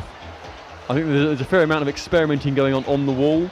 People are getting through the first sequence okay, and then having to try and work out what happens now. How do we get through to the volume bonus and beyond? Oh, it's tense in the corner, Francis. Yeah, they are really unique shapes, these, aren't they? I mean, it's Okay, Francis, little time. they kind of look like they should be fairly positive. You know, they're brand new holds, so they should be full of friction to a certain extent. I think it's quite good to see actually holds on the wall rather than it all being sort of big volumes. Yeah. It shows there is still a place in competition climbing for shaped holds. Yeah, I mean, I probably speak for most climber wall owners right now. When you think back, 5-10 years, all you were doing was buying climbing holds, and they kind of vary from a pound to maybe double figures. But nowadays you've got to have a budget for these macros and volumes, and they're not cheap. And I'm just going to put it out there. Since Brexit, climbing holds and volumes and stuff have gone up 25%. And so anyone listening, if there's any climber walls out there listening, they'll be nodding their head, going, yeah, people need to know that. They're all imported from Europe, so Brexit gets to us all. So Francis pulled on with seconds to spare here. She knows it's her last attempt. She's giving it the beans. The furthest she's got so far. Look at that. Can she hold it? Oh. She's looked really strong all the way through this competition so far. She definitely looked like she didn't want to take that extra attempt, but I think she'll be glad she did. in the qualifier, Francis was a solid third. I think she came into this maybe not the highest expectations because she didn't compete as much as she'd like to, but she's clearly performing a level that is giving her a lot of confidence. Yeah, she looks really confident, really confident, and moving really well too. So now we have Tara Hayes on the wall, and she's joined by Nathan Phillips. Nathan's climbing well, really well, as he does every time, to be fair. I think it was just one small mistake last year that cost him the title, actually. We asked Tara what her favourite part. It'll be curious to see whether Nathan follows or his foot's close to that. You've got to be careful of that line. The line is down the edge of the wall, so the heel can hang a fair bit before it's not going to hit anything. There's no worry. No, there. he's fine. His heel's good. Very slow and methodical, I always think, Nathan. Very static.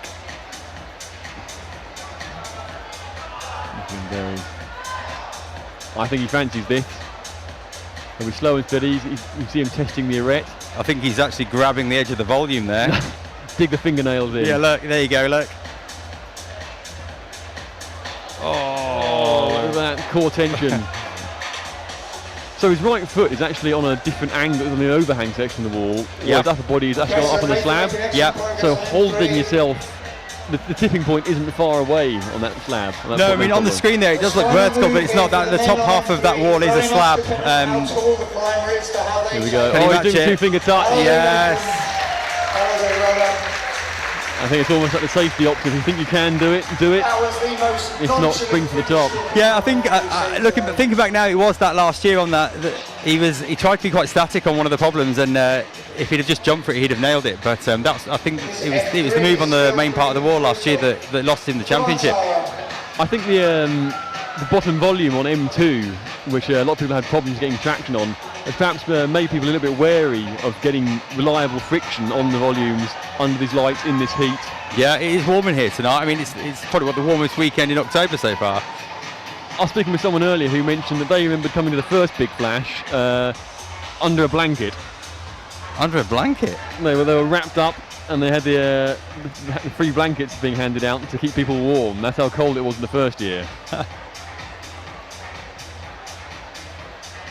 So again, as with previous events, Tara's really giving himself a long break to get through the burly sort of lower middle section of this F3. I suspect that as with Francis, we're going to see Tara really turning the wick up on the last couple of attempts. So you were saying that, just bringing the scores up there, I think you said that Tara's got to top this to have a chance of still beating Michaela? Yes, Michaela is running away with things currently. Yes, so Tara would need to complete this route and would need to do better than Michaela on the final route for females in order to have any chance of victory. Whereas for the men, we have Nathan Phillips and Matt Cousins, both with 3 tops each.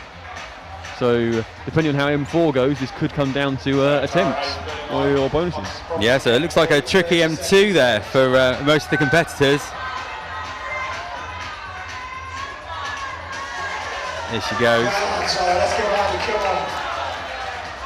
So 15 seconds left on the clock. Is she going to get back on? I suspect she'll let the clock go absolutely flat before she pulls back onto this. Come on, Sarah, behind you, come on. 4 seconds, so she knows that this is the one. These are the moments where it's one more rep, a few more seconds on the hang. It'll hold everything on. She's eyeing up the knee bar that was tried earlier on as well. Oh no, not to be.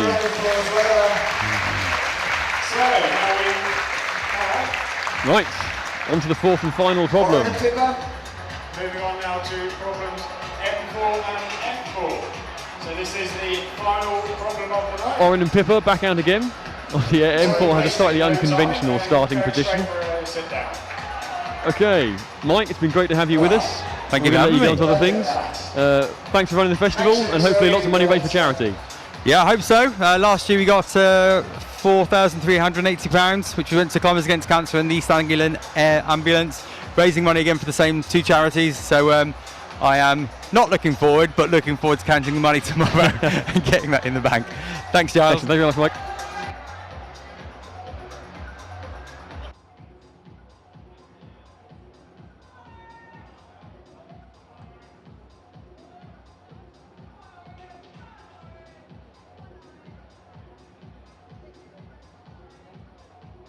So as Oren gets to grips with the rather unconventional M4, oh, you can see the effort on his face. I've been joined in the booth by Tim Hill, representative of Beta Climbing Designs, who also speaks on behalf of some of our sponsors. Tenaya, our shoe sponsor, Vertical Life, the primary sponsor, and the app we're using to score this sister. Good evening, Tim. Evening, Giles. How's it going up here? I'm well, thanks. It's good to be back with you after our stint last year on commentary as well. Yeah, nice to return, and comp seems to be in full flow, doesn't it? Yeah, we've got the, although Michaela is rather running away with the ladies' competition, the men is a bit closer. And we've got two, on the overhang, the stiffest section of the wall for both our finishes, and the men have definitely got a slightly unconventional climb here. Yeah, it's good, isn't it? Even Oren is starting to look like he's enjoying himself, which is nice. I think he's had a few stressful problems, so it's good to see him smiling at the crowd a bit. Mentioned earlier with Tommy the success of the Zlag board competition you've been running here this weekend. Yeah, it's been good. It's sort of the first time that there's been a sort of national Zlag board competition in the UK, apart from Blockfest. So it's nice that Mike and the Highball team have sort of taken that on, along with the sort of full Vertical Live package. So the score system is now all done through that as well, and that seems to be a big success. And you saw that Orange tried a very different approach on his second attempt to M4 and almost stuck what looks like quite an awkward unsighted dyno out to a volume and a hold. Yeah, it's a tricky problem, isn't it? I mean, sort of that classic teardrop shape that seems to appear in quite a few comps, and the competitors will be well aware of that shape and know how difficult it is to hold. So I'm sure Oren just needs a few more goes to start unlocking the problem. Pippa trying a dynamic move of her own there, going for the snatch of the hand and the toe hook simultaneously, getting the coordinated moves going in. You mentioned the teardrop, the lesser spotted head jam from Oren there, holding himself in position with his forehead to reach up. You mentioned the teardrop volume. I think there's obviously very differing opinions on just how good that hold is. So I've heard it called two very different things. Some people refer to it as the Jetson chair, other people as the urinal. Yeah, I'm sure Jason Pickles would probably have something else to say about that, knowing his sense of humour. Oren seems to be trying a different approach on each climb he takes here, on each attempt. Yeah, it's tricky, isn't it? I mean, unwinding, and so you're facing back down the right direction again to get yourself established on the sort of those top volumes is going to be tricky. And to be honest, it's pretty hard to see what to do from the commentary box. The volume with the bonus hold stuck onto it, which has a second volume bolted to the bottom of it, does have a small white hold strapped to the outward-facing side. So I think Oren's attempt to dyno out, if he can get good purchase on the teardrop, may have something in it. Or there's something to be said for turning around beforehand and trying to fall back onto that hold. There goes the buzzer. Oren's quite relaxed where he is. I think he can take his time from here, whereas Pippa is under much more strain. But even then, she's re-chalking on the wall. Yeah, Pippa's sort of a pretty good lead climber, so I'm sure she can hang around on good holds. And it's a good effort by Pippa. She's tried hard there. Oren's back into his head jam. Although this might look like an uncomfortable position to be in, I guess it does take the stress off your shoulders and your arms. So trying to keep yourself fresh there for what is going to be a big move coming out. Oren's pretty young, but he's definitely climbed in enough comps now to sort of know some of the tricks and know to sort of hang around when he needs to. And I'm sort of pleased that Highball have got sort of the carryover time running. It sort of allows for some of this stuff, and it's great for the crowd to see. Exactly, I say Oren is making the absolute most of the plus of the 4 minute plus here. He pulled on, sat on the wall rest, he's resting everywhere, here he goes.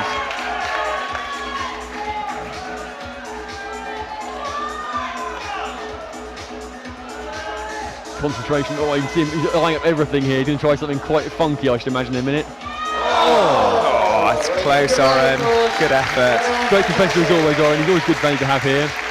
He's also doing a lot of coaching these days, and I believe the qualies contain a lot of people who he had convinced to come down, who he coached. Yeah, it's nice. I saw him yesterday. So he did his qualifications, and then seemed to be running around with a load of juniors yesterday. And he said to me that he had his squad here, and looked pretty happy to be, almost as happy to be coaching as he was climbing. To be honest, it's good to see. I think it's quite good to have a good mix of having a younger coach like that, somebody who's not so far removed from the people they're coaching. Yeah. Obviously, it builds, I guess, a sense of trust between the coachees and the coach. Yeah, I think it's great, isn't it? Like just having some of those young guns around like Oren and coaching, it sort of gives the real youngsters some massive enthusiasm when they see them competing in comps.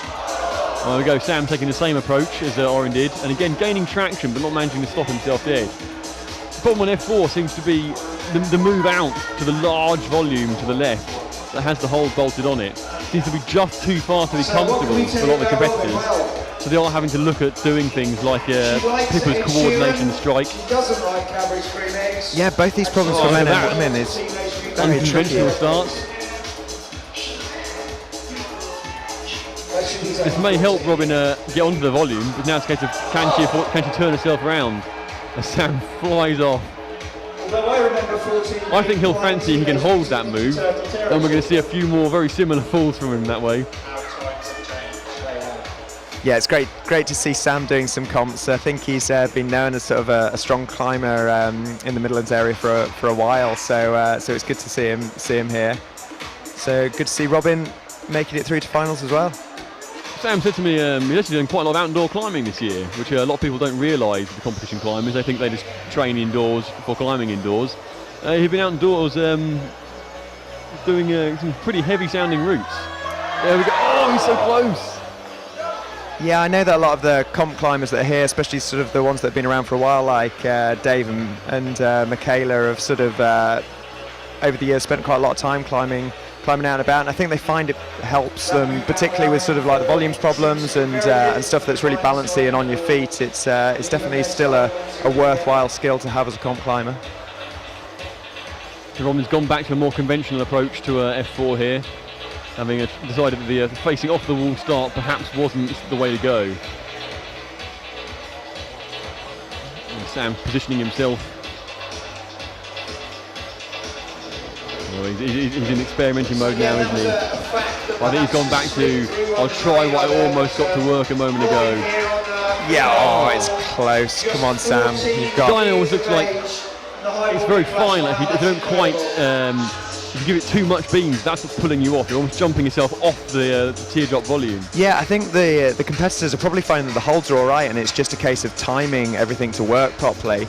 It's clever route setting by the team, really, where probably these guys would do it in a non-competition environment and find it not too bad, but it's the joys of competition route setting. Oh, there we go. Robin's trying to get there a bit steadier. Yeah, this is definitely causing problems for the girls, isn't it?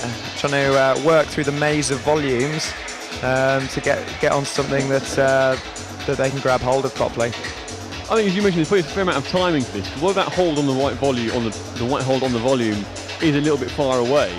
I expect if you fall to it in the right fashion, you'll be able to stop on it.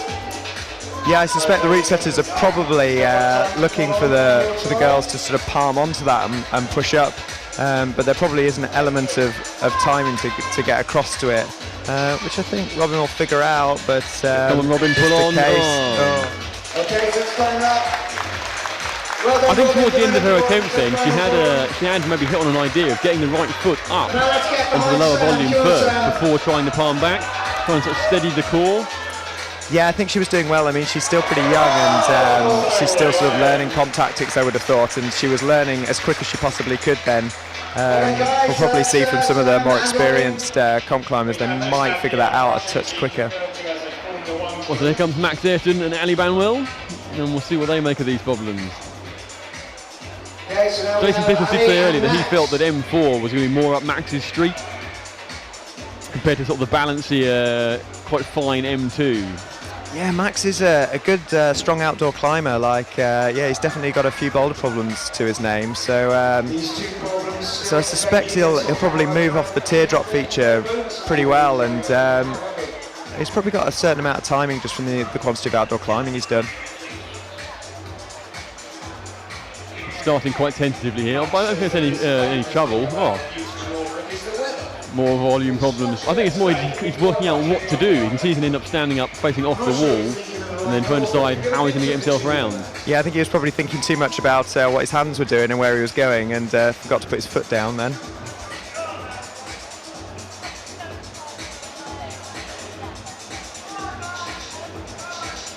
Well, there we go. Do something a bit different and work his way back across.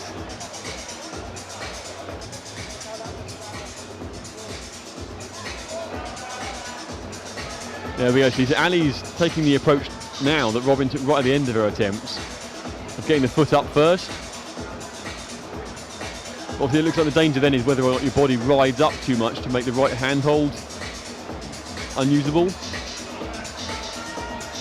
Yeah, it's definitely a difficult selection of holds. There's nothing really to get a good grasp on. There's definitely a combo of powerful movement going on as Max comes flying up in spectacular style. Again, although he's trying a very similar route to the previous competitors, his approach to it is much more steady. You saw him there really trying to lean his body weight out around the corner so that when he made the pop up to the hole pinned on the underneath the volumes, there was going to be less swing for his body weight. Yeah, I think Max probably doesn't spend a huge amount of time on comp walls, and he probably spends his time on steep outdoor pole problems, and he's probably just naturally taught himself to try and grab things a little bit more steady and controlled, and I think we just saw a little bit of that then.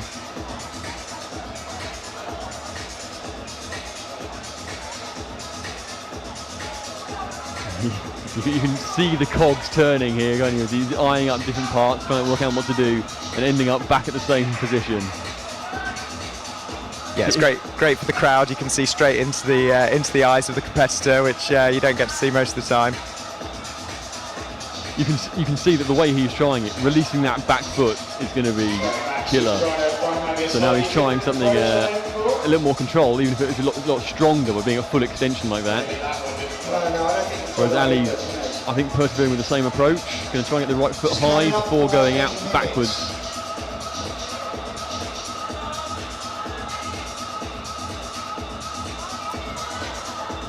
Yeah, F4 is definitely stumping the girls, isn't it, at the moment? We've sort of seen everyone struggling at the same point.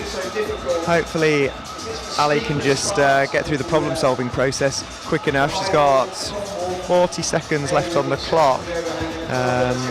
If she can just get palmed out then and get a foot up, then work her way up the volume, and we're sort of home and dry. But just this first section is definitely troublesome.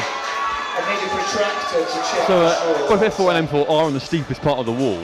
So although there is a little thumb catch that Ali's using on that upper volume, the angle is so steep that the upper bit of the volume isn't actually that great. So you're really having to squeeze into the thumb catch to try and make the most of that hold. Which is why you can see she's struggling. When she tries to put her foot up, it's pushing her weight up and almost like off the thumb catch onto the top of the volume. Oh, she's getting though, she's straight back on. So we're out of time. We might see some sort of slow and steady approaches here. I'm not sure if Max is going to be a fan of Oren Coley's head jam that he was using. Yeah, Oren did well to get a good rest there. I think Max's shoulders are pretty strong, so he'll hang out there for a bit. All eyes on Max, come on! Come on, Max, he's getting the crowd going.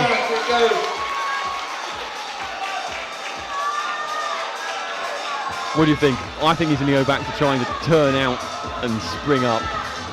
Yeah, I think so. I think if he can just slow his movement down quick enough, he'll be in, really. I think the hold probably, the small hold around the volume, is not absolutely terrible, particularly for someone like Max. I think if he can just get his claws on it, then he'll be away, really. It's true what you were saying. Sam Pryor was making quite a few quite convincing dynos. It almost seemed like he was giving too much momentum. It was then pinging out of the teardrop volume. Yeah, it'll be interesting to see how this man does. Matt is definitely known for being super light and super good contact strength. So if there's anybody that can jump and campus their way through stuff, I would expect this man to do it. So Matt Cousins and Michaela Tracy out on the mats. Matt Cousins obviously in a bit of a duel with Nathan Phillips for the victory, whereas Michaela Tracy has an unassailable lead at this point. Yeah, it's nice to see Michaela back comp climbing. Actually, she's sort of just been suffering a little bit with some niggles and things since the World Cup last year, and so she's spent a load of time just at Raven Tour trying to get some routes done most of the summer, and this is her first comp for quite a while, but she seems to be in full flow again.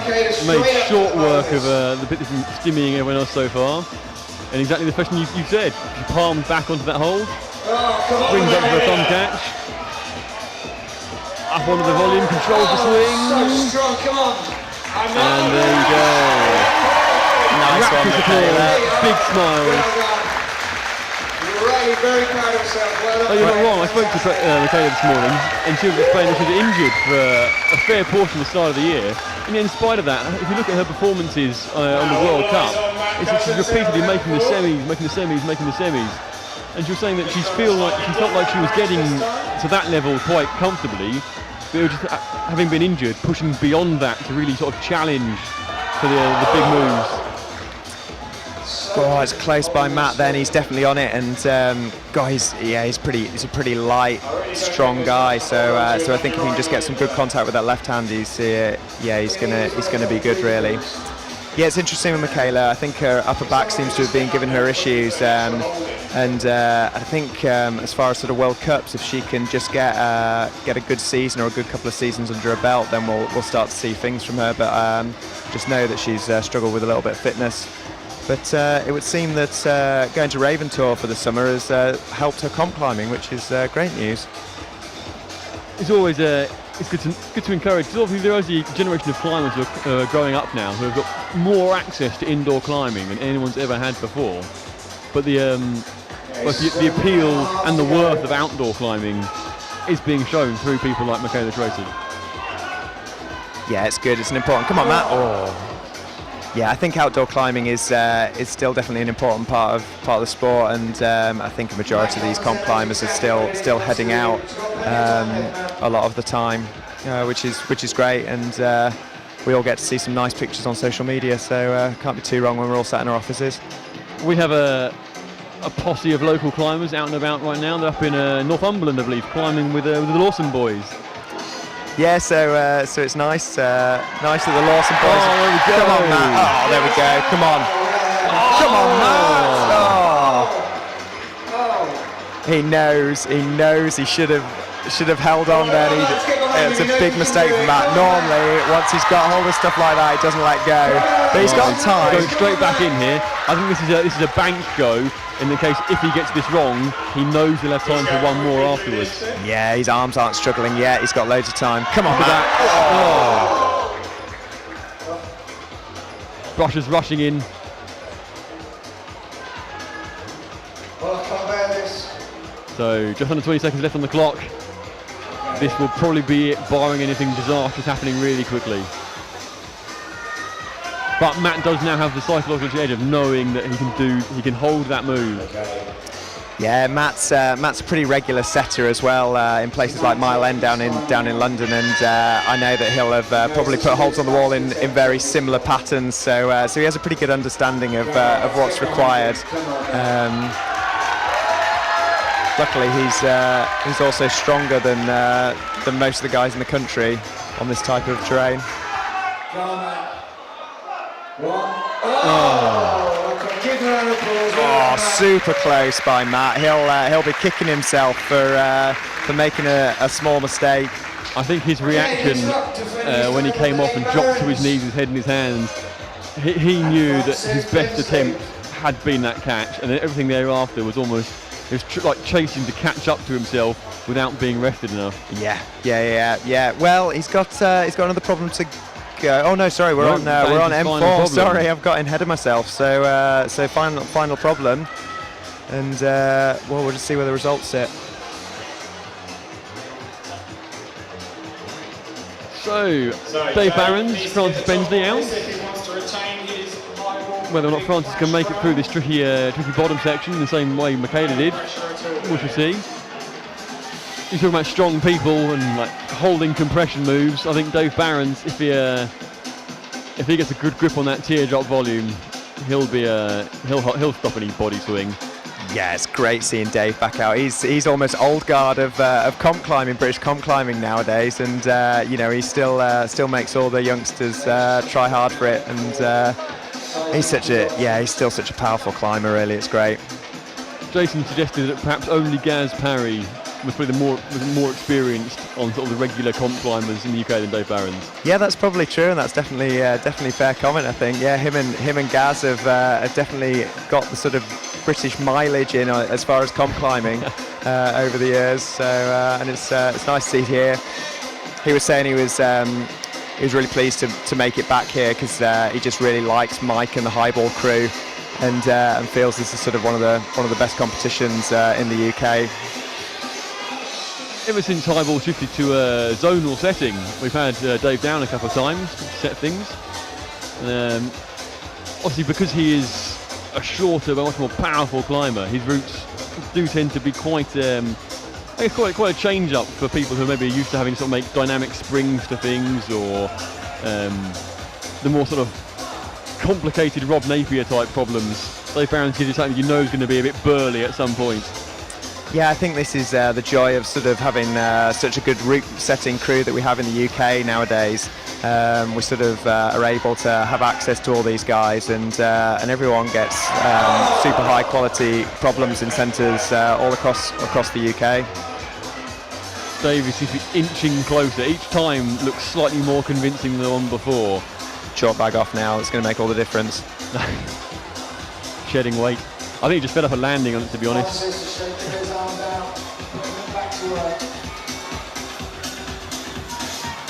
So come on, Francis, just got to figure out how to get that palm back. That's it. Now spring back from there. Oh, Dave's close, isn't he? I think Francis' first attempt was probably her best attempt, and since then she's been experimenting with sort of other approaches. I suspect she's going to go back to what almost worked the first time.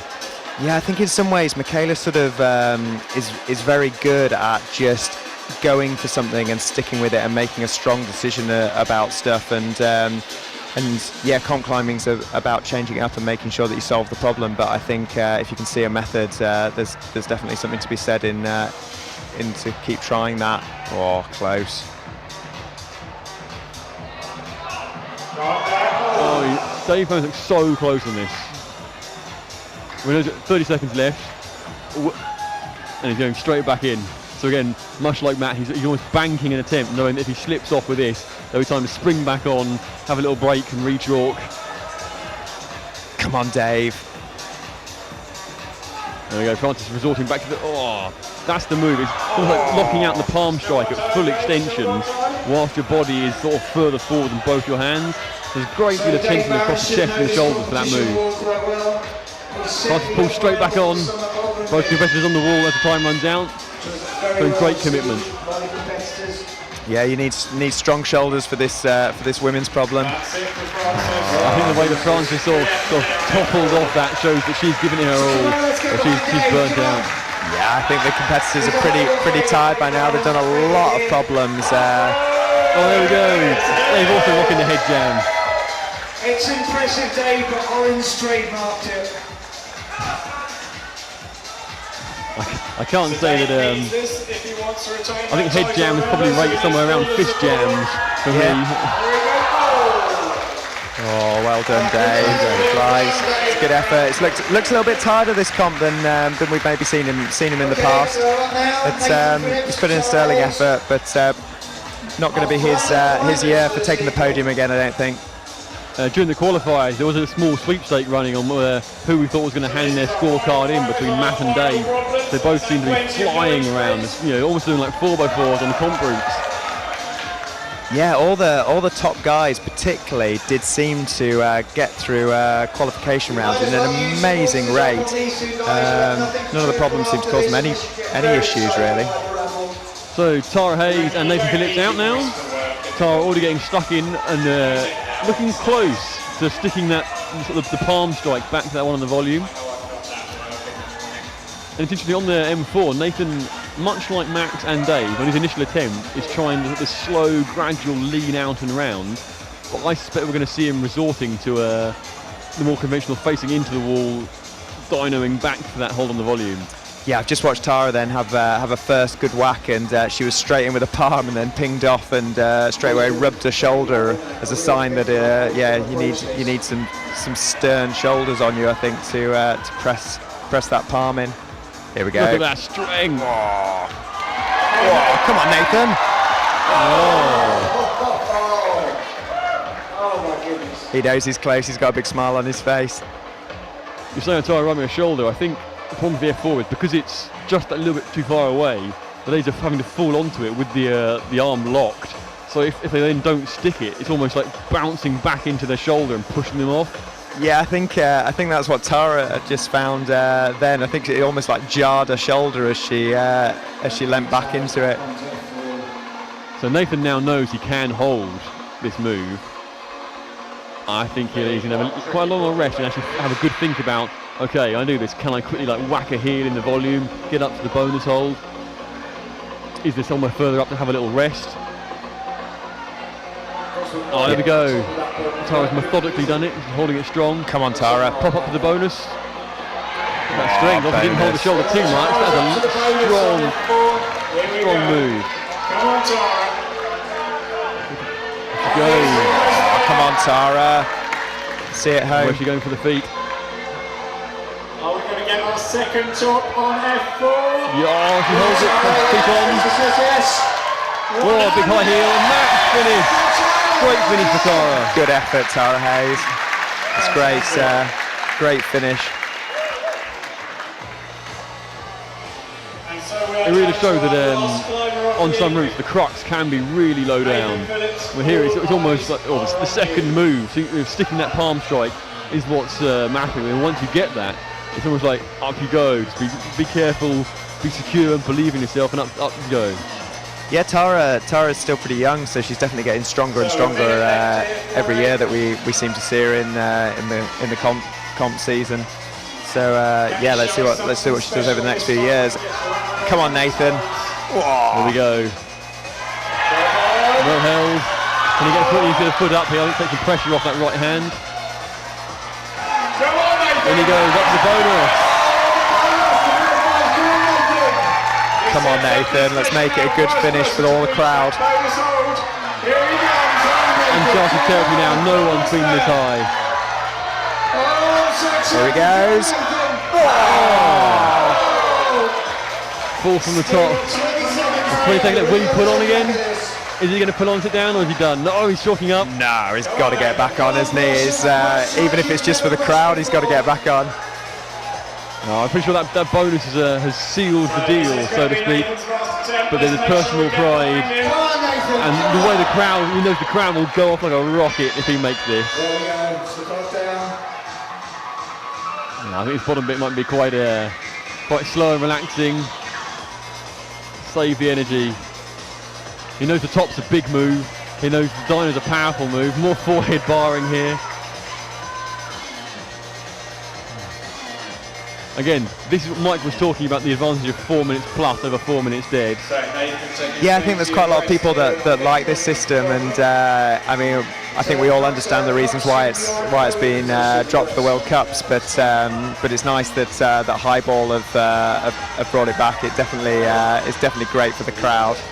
Here we go, come on Nathan, big go. Come on, Nathan. He sticks. Oh, well held, Nathan. He fought then. Get that foot in.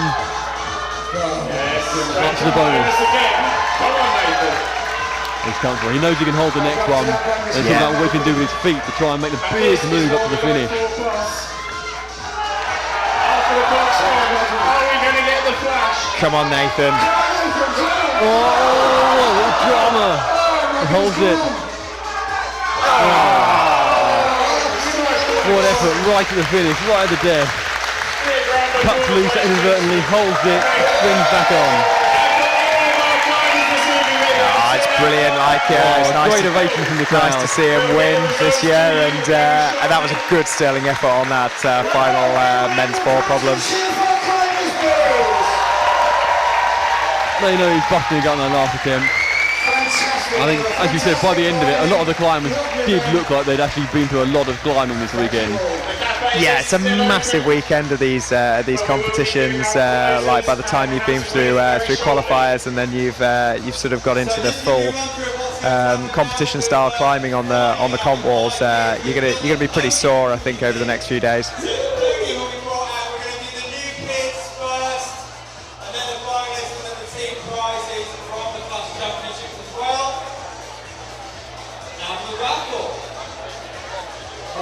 Severely need a throat lozenge, so we'll be back in a minute.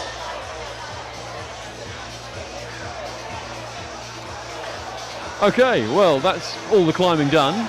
Hopefully we'll have a victory presentation, a victory ceremony even, to crown our winners, give out some trophies and prizes, congratulate everyone who took part.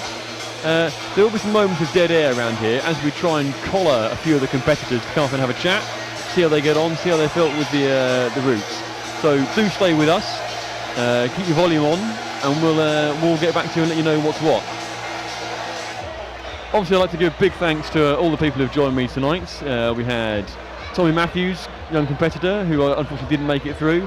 Jason Pickles, route setter, gave us a view from the other side of the fence, so to speak. Big Mike Surtees, owner, operator of Highball, giving us some of his thoughts behind what goes into running the festival. And finally, thank you to Tim Hill, Breeder Climbing Designing representative, all-round good guy. And can you reveal, what did you get on the Zlag board challenge? Oh, I think I was quite a long way off. I think I was like 1 minute 40, and I think the top person was well over 2:15 or something. So I got a bit of work to do for next year. So I'll get Zlag boarding over the next few months. Excellent. It's been a pleasure to have you here, Tim. Thank you for all you've done. Thank you for your sponsored deals, and hopefully we'll see you again next year. Pleasure. See you next year.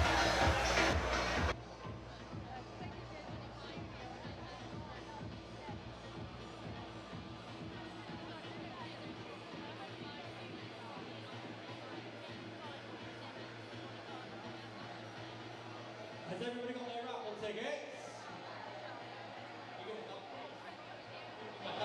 We will be doing the raffle very shortly, so if you are down at the front of the building and you want to win some raffle prizes, make sure you make your way back this way, because if you're not here, you won't win anything.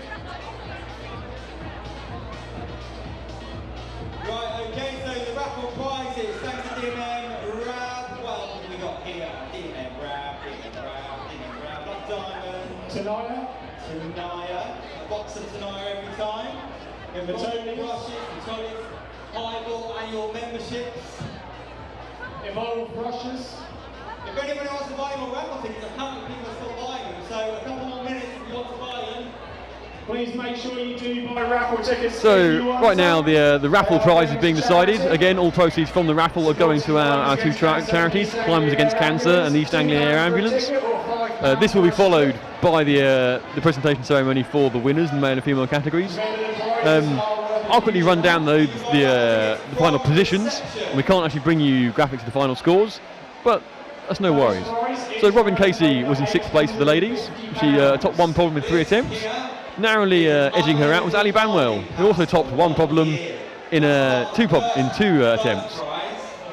4th place was Pippa Watkin, who topped one problem in 3 attempts, but also managed to get a bonus on a second problem, pushing her clear of 5th and 6th. Frances Bensley, who felt she wasn't getting enough competition she liked, did flash the one problem she completed, and then got 2 more bonuses on her first attempt. Not bad for someone who maybe feels like they're out of practice.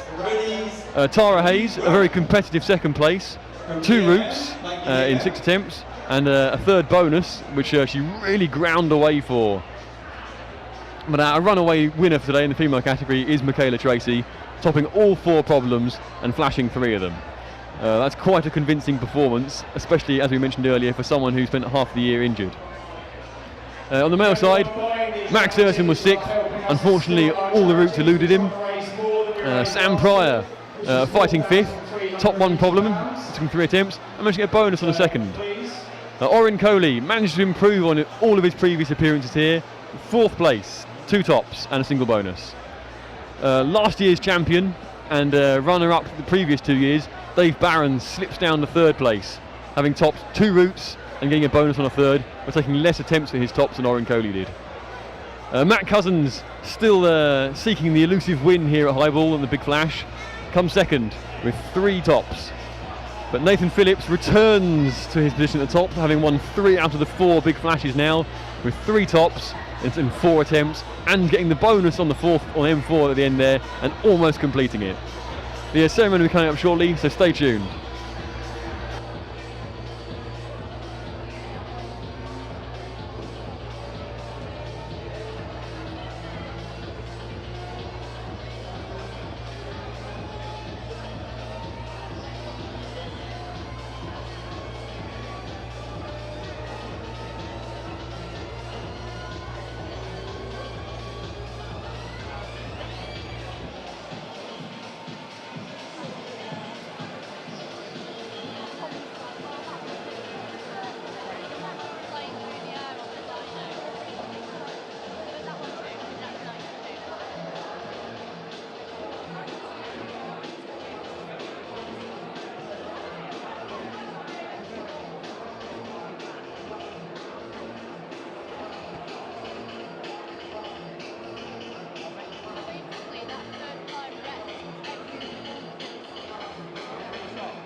You've all got tickets, haven't you?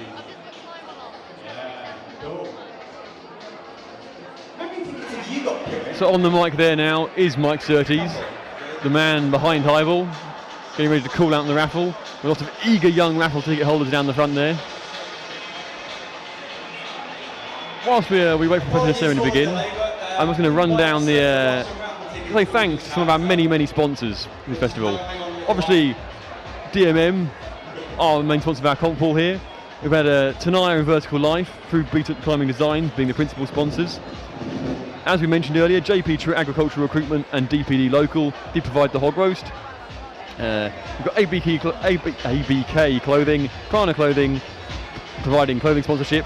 A local sponsor in Holdfast Tattoo, Helsden Tattoo firm, and also a very good climber.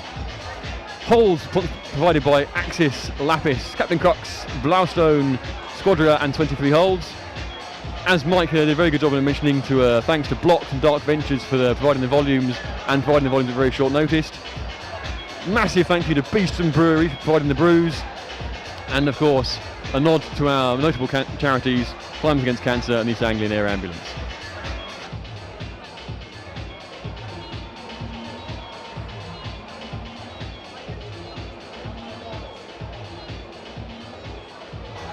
Big thanks to our setting team of Jamie Cassidy, Jan Janot, Jason Pickles and Andy Long. Andy Long and Jason Pickles will be staying on after the Big Flash to continue the expanding building work here at High Ball, and we're joined, I believe, by Ben West.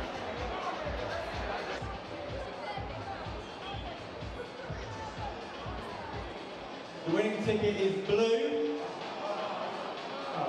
We also had Schoolhouse Digital Media here doing some filming, some highlights and some...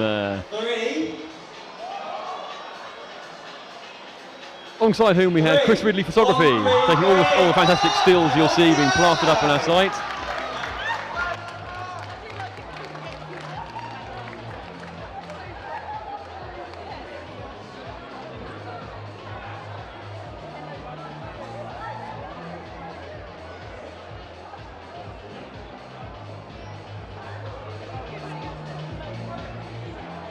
Well done, Matt. All yours, mate. All right, good prize. Right, who's going to take the next ticket out for me? Yeah.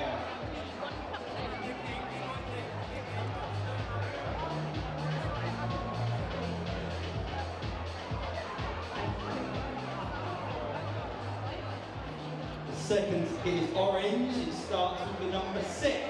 Any 6s in the house? So I've been joined today by, I think, our highest placed local climber in the competition, Matt Ireland. Good evening, Matt. Hello, nice to meet you. Oh, yeah, there we go. So yeah, so obviously sterling job in qualifiers, but the semis proved a bit more challenging. Well, they were a whole nother level. Very challenging routes. Gave them my all, but it wasn't supposed to be today apparently. But Very enjoyable. Very enjoyable. Was this your first experience of a competition climbing like this, of making it through to higher events? This is my first ever comp. Oh. Another orange. Oh right, it's your first ever comp, and you made the qualifiers and made some semis. Yeah, I'm quite happy with that, You to were be climbing fair. alongside some of the UK's best climbers today. Not bad. Do you feel like you have a good account of yourself? Yeah, it was. So back for next year maybe? Oh yeah, definitely back for next year. Get the training, get back in. That's it, gotta give these pros a run for their money. Well, you say you might be a pro yourself, you never know. Oh, that'd be the dream. And have you enjoyed the weekend? Yeah, it's been fantastic. It always is. Last year was great, this year's been even better. The crowd's great, the pros are great, everyone's been fantastic. Big shout out to Highball for putting on such a great event. Excellent. It's been brilliant. Thank you for joining us, Matt, and congrats on your I think, very respectable position, considering some of the people you were climbing against, and indeed some of the locals you were climbing against, and you came out on top. Oh, thank you very much. You definitely got local, you can claim local pride, shall we say. I scored points in the semi-final, baby. There you go, I'll take that. Brilliant. Enjoy the rest of your weekend, Matt. Thanks for joining us. Cheers.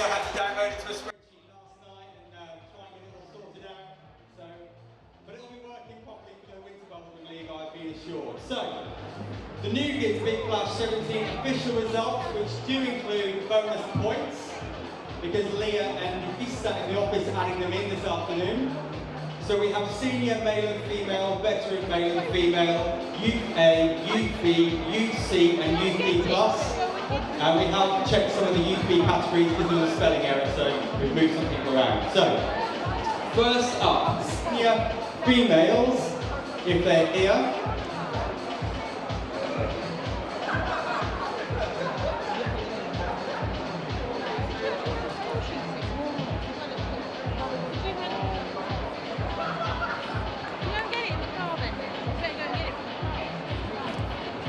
So, 6th place was Tessa Clark, 5th Kate Coleridge, 4th Janina Tamborski, 3rd Emma Salisbury, 2nd Sophie Chang, and 1st Selena Leaks, if any of those are in the building. Anybody here? Yeah? Come on down. Okay, having spoken with Matt, we were joined by another one of our local WODs who made it through qualifiers into the semi-finals. Good evening, John Beasley. Hiya, how are you doing? I'm very well, thanks. How'd you get on? How'd you feel? My tips are absolutely ruined, but it's been an amazing comp. Really fun.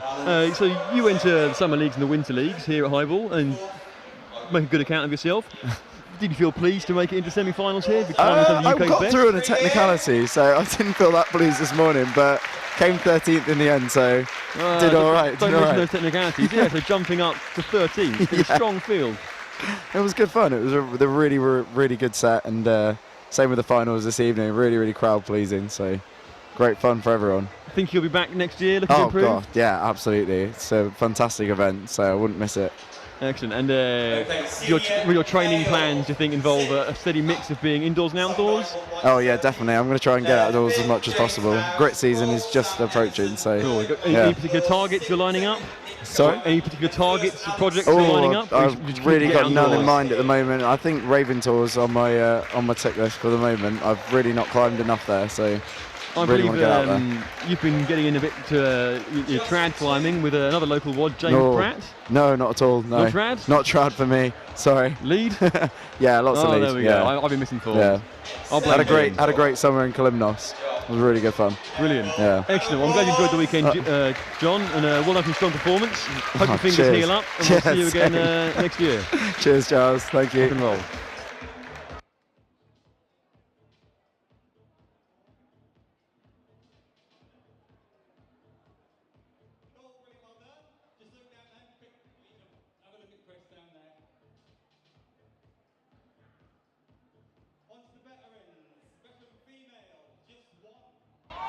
What you're seeing on screen right now is a presentation for the New Kids competition that was held on Friday night, which again is aimed at aspiring climbers. Normally has a top score in mind. It's designed to eliminate anyone who's too good for the competition. The whole point of these sort of competitions is to encourage people who might not believe in themselves or think they're as good as climbers as they are. So there's various categories of awards being awarded here: veterans, juniors, Youth A, Youth B, Youth C, etc., and the seniors. So stay tuned for the main presentation for the Big Flash, and we'll continue to try and bring you little chats with people who are around the centre, people who have taken part this weekend.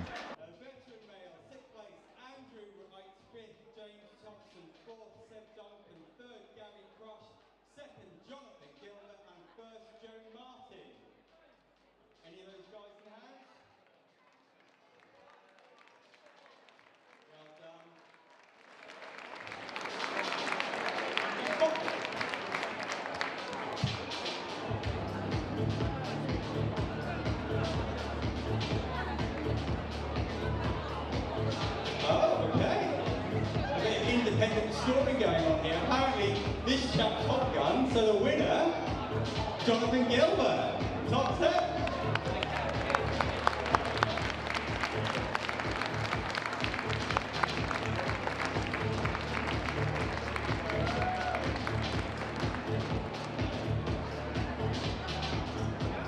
Okay, so the hotly contested categories now. UK combined male-female in 6th, Imogen Kirkpatrick, 5th, Jake Caston, 4th, Max Kemp, 3, Alan Power, 2nd, Henry Whipple, 1st, Emma Pestle.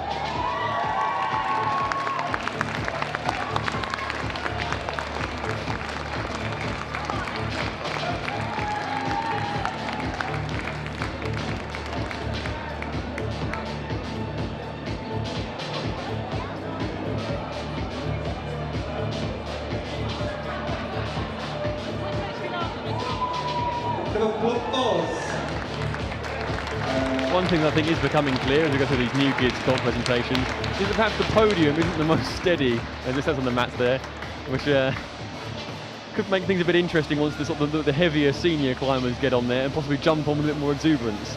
So I hope you won't have any you've been framed moments. Youth B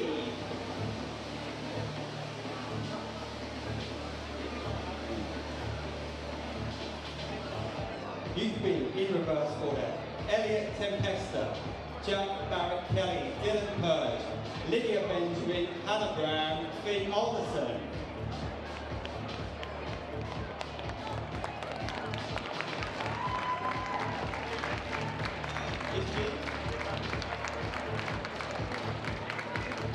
Any other youth Bs?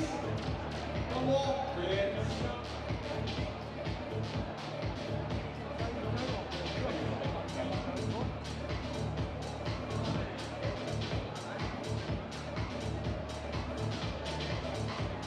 Tell you what, you finish third, you finish sixth, you go number 1. Yeah.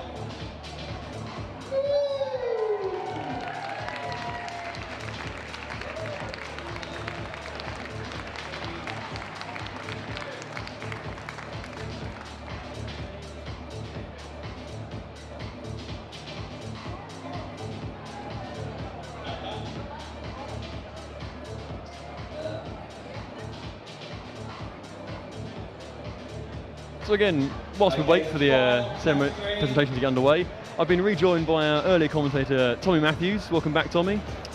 Hello, it's nice to be back. So what do you think of all that? Things got a bit dramatic towards the end. Yeah, it was a really good comp, but no one really was sure who was going to take it in the men's. Women's Michaela Tracy wrapped up after the third climb. Yeah, she ran away with it a little bit.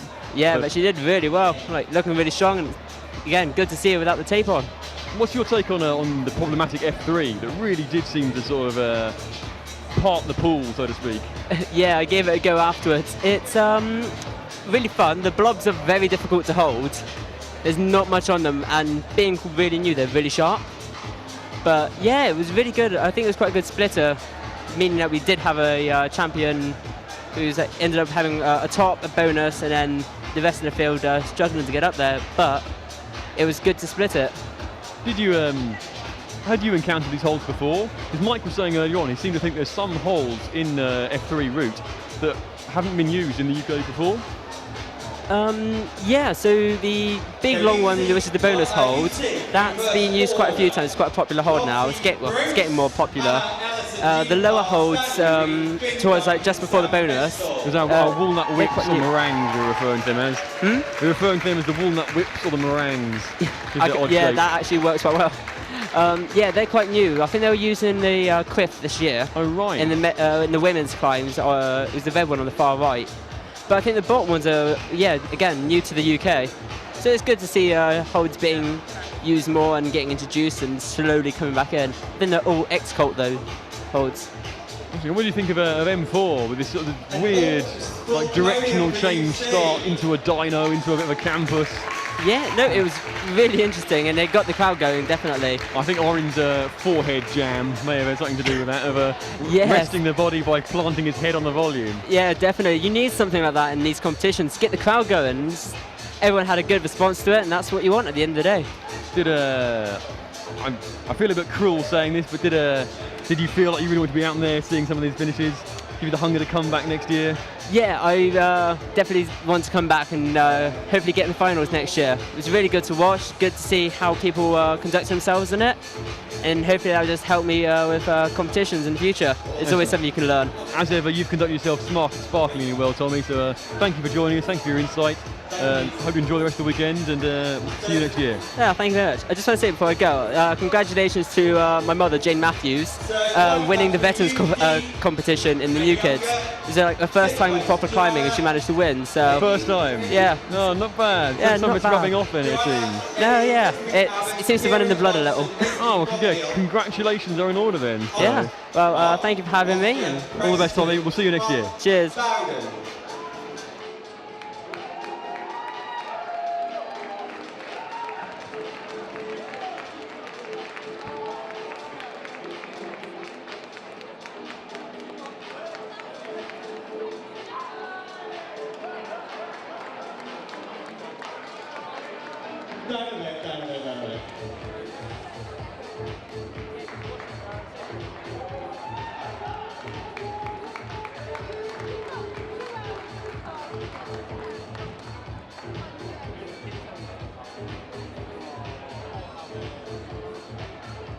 Okay, that's the New Kids over.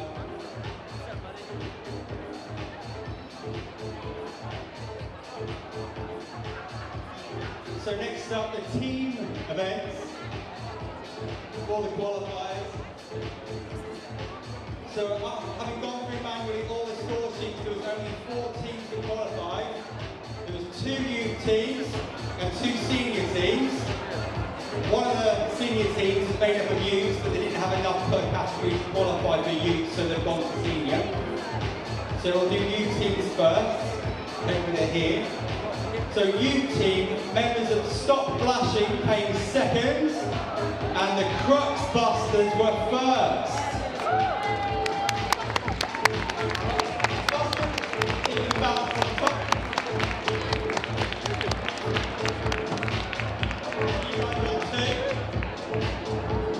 So as I'm sure you're all becoming aware, the New Kids competition had quite a generous prize pool to it, and a lot of awards are being given out. This is the team award from the qualification, and reference my earlier comments about how steady the podium is. I think this is probably the bravest thing this lot have done all weekend.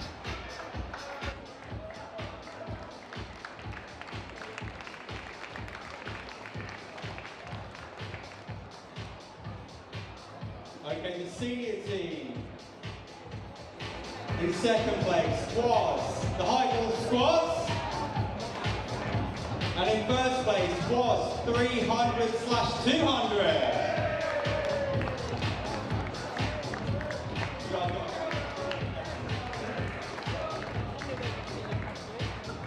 So this award here is for the senior team award from the qualifiers. In second place was the High Ball Youth Squad, and in first place, a team that's referred himself as Team 300/200. In there we see, at the back there is young Johnny Golder. There's a promising up-and-coming competition climber who's been training locally under the tutelage of people such as the aforementioned James Pratt and the Slark brothers. With that sort of company, he'll go far.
Okay, now on to the main event.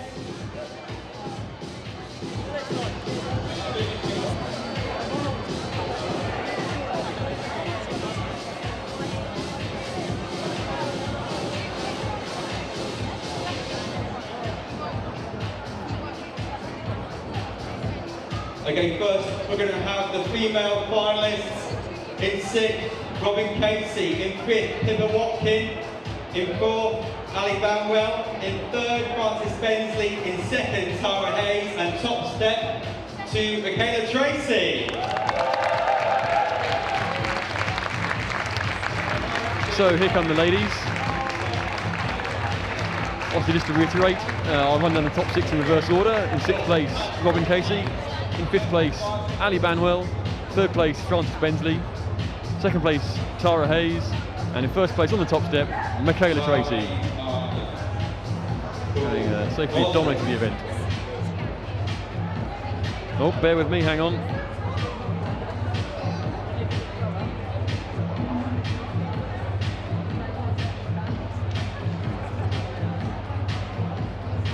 Apparently the information I have is wrong, and apparently Pippa Watkin is in 5th, and Ali Banwell managed 4th. Undoubtedly the star of the show is the resurgent Michaela Tracy. Ladies and gentlemen, the female Please just punch.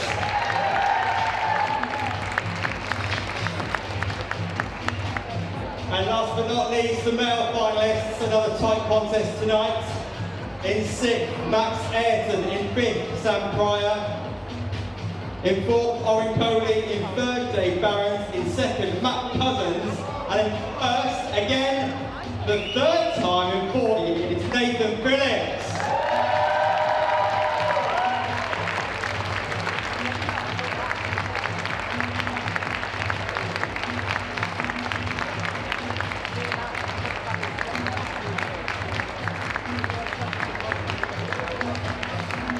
So here are the male competitors. Again, I'll run down the reverse order of finishing.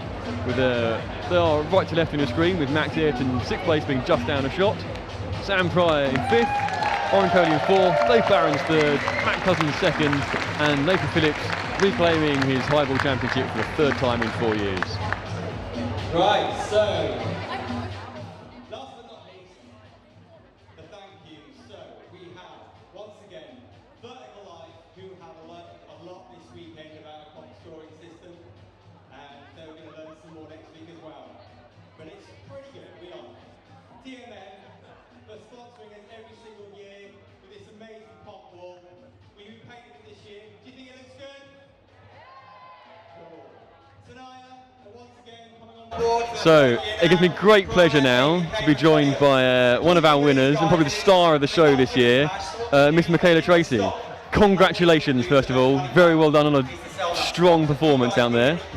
How does it feel? Yeah, really good. Well, now it feels all right. When I was out there, yeah, I really felt it. It was really good. Well, I say F3 early in the evening. Jason Pickles predicted that would be sort of the breaker. That would show who the winner was going to be. Yeah. And although it seemed like a real hard work making the moves up from the bonus hole up into the top section, you really persevered and came back strong on your final attempt.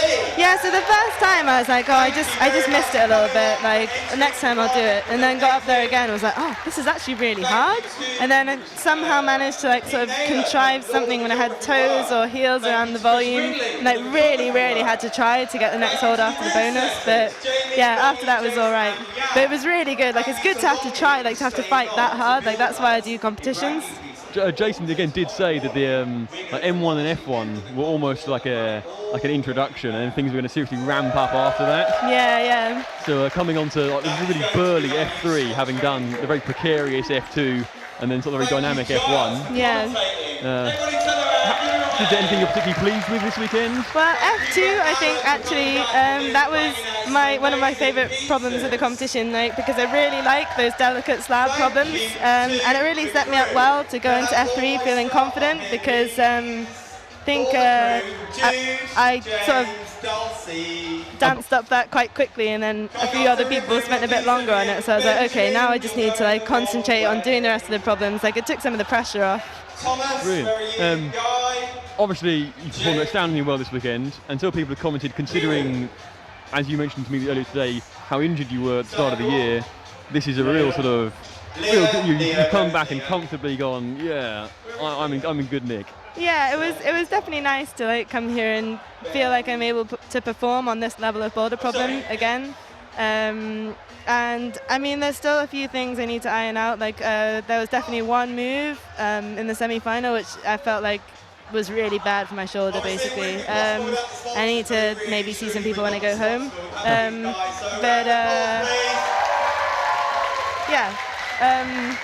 It was good to be back in the ring, basically. You seem to really enjoy a few of the tops. Yeah, you even found time to sort of play to the crowd and there's a lot of smiling going on. Like a little bit of a pause, like, what? I almost fell off then, actually. My foot almost slipped off. I was like, Excellent. It's been great having you here, Michaela. Yeah. All smiles and bubbles all weekend. Congratulations on your win. Thanks. Can we look forward to seeing you again next year? Yeah, definitely. And I was saying that I'll try to bring a few more like strong people here next year. Excellent Yeah, stuff. it's really good. Like, definitely one of the best competitions I've done in the UK. Brilliant. Thank you for your kind words.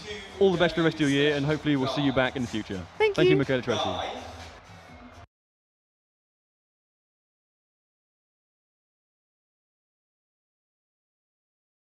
Okay, folks, this is the Big Flash coming to an end. The Vertical Life Big Flash at Highbull Norwich. Another successful year with our winners, Nathan Phillips and Michaela Tracy. We hope you've enjoyed the show. If you're local, hopefully you'll come down. Hopefully we'll raise lots of money for Climbers Against Cancer and East Anglian Area Ambulance.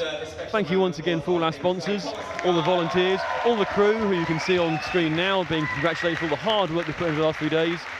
And thank you to everyone involved. This has been the Big Flash 2017. We'll see you next year. Thank you, good night.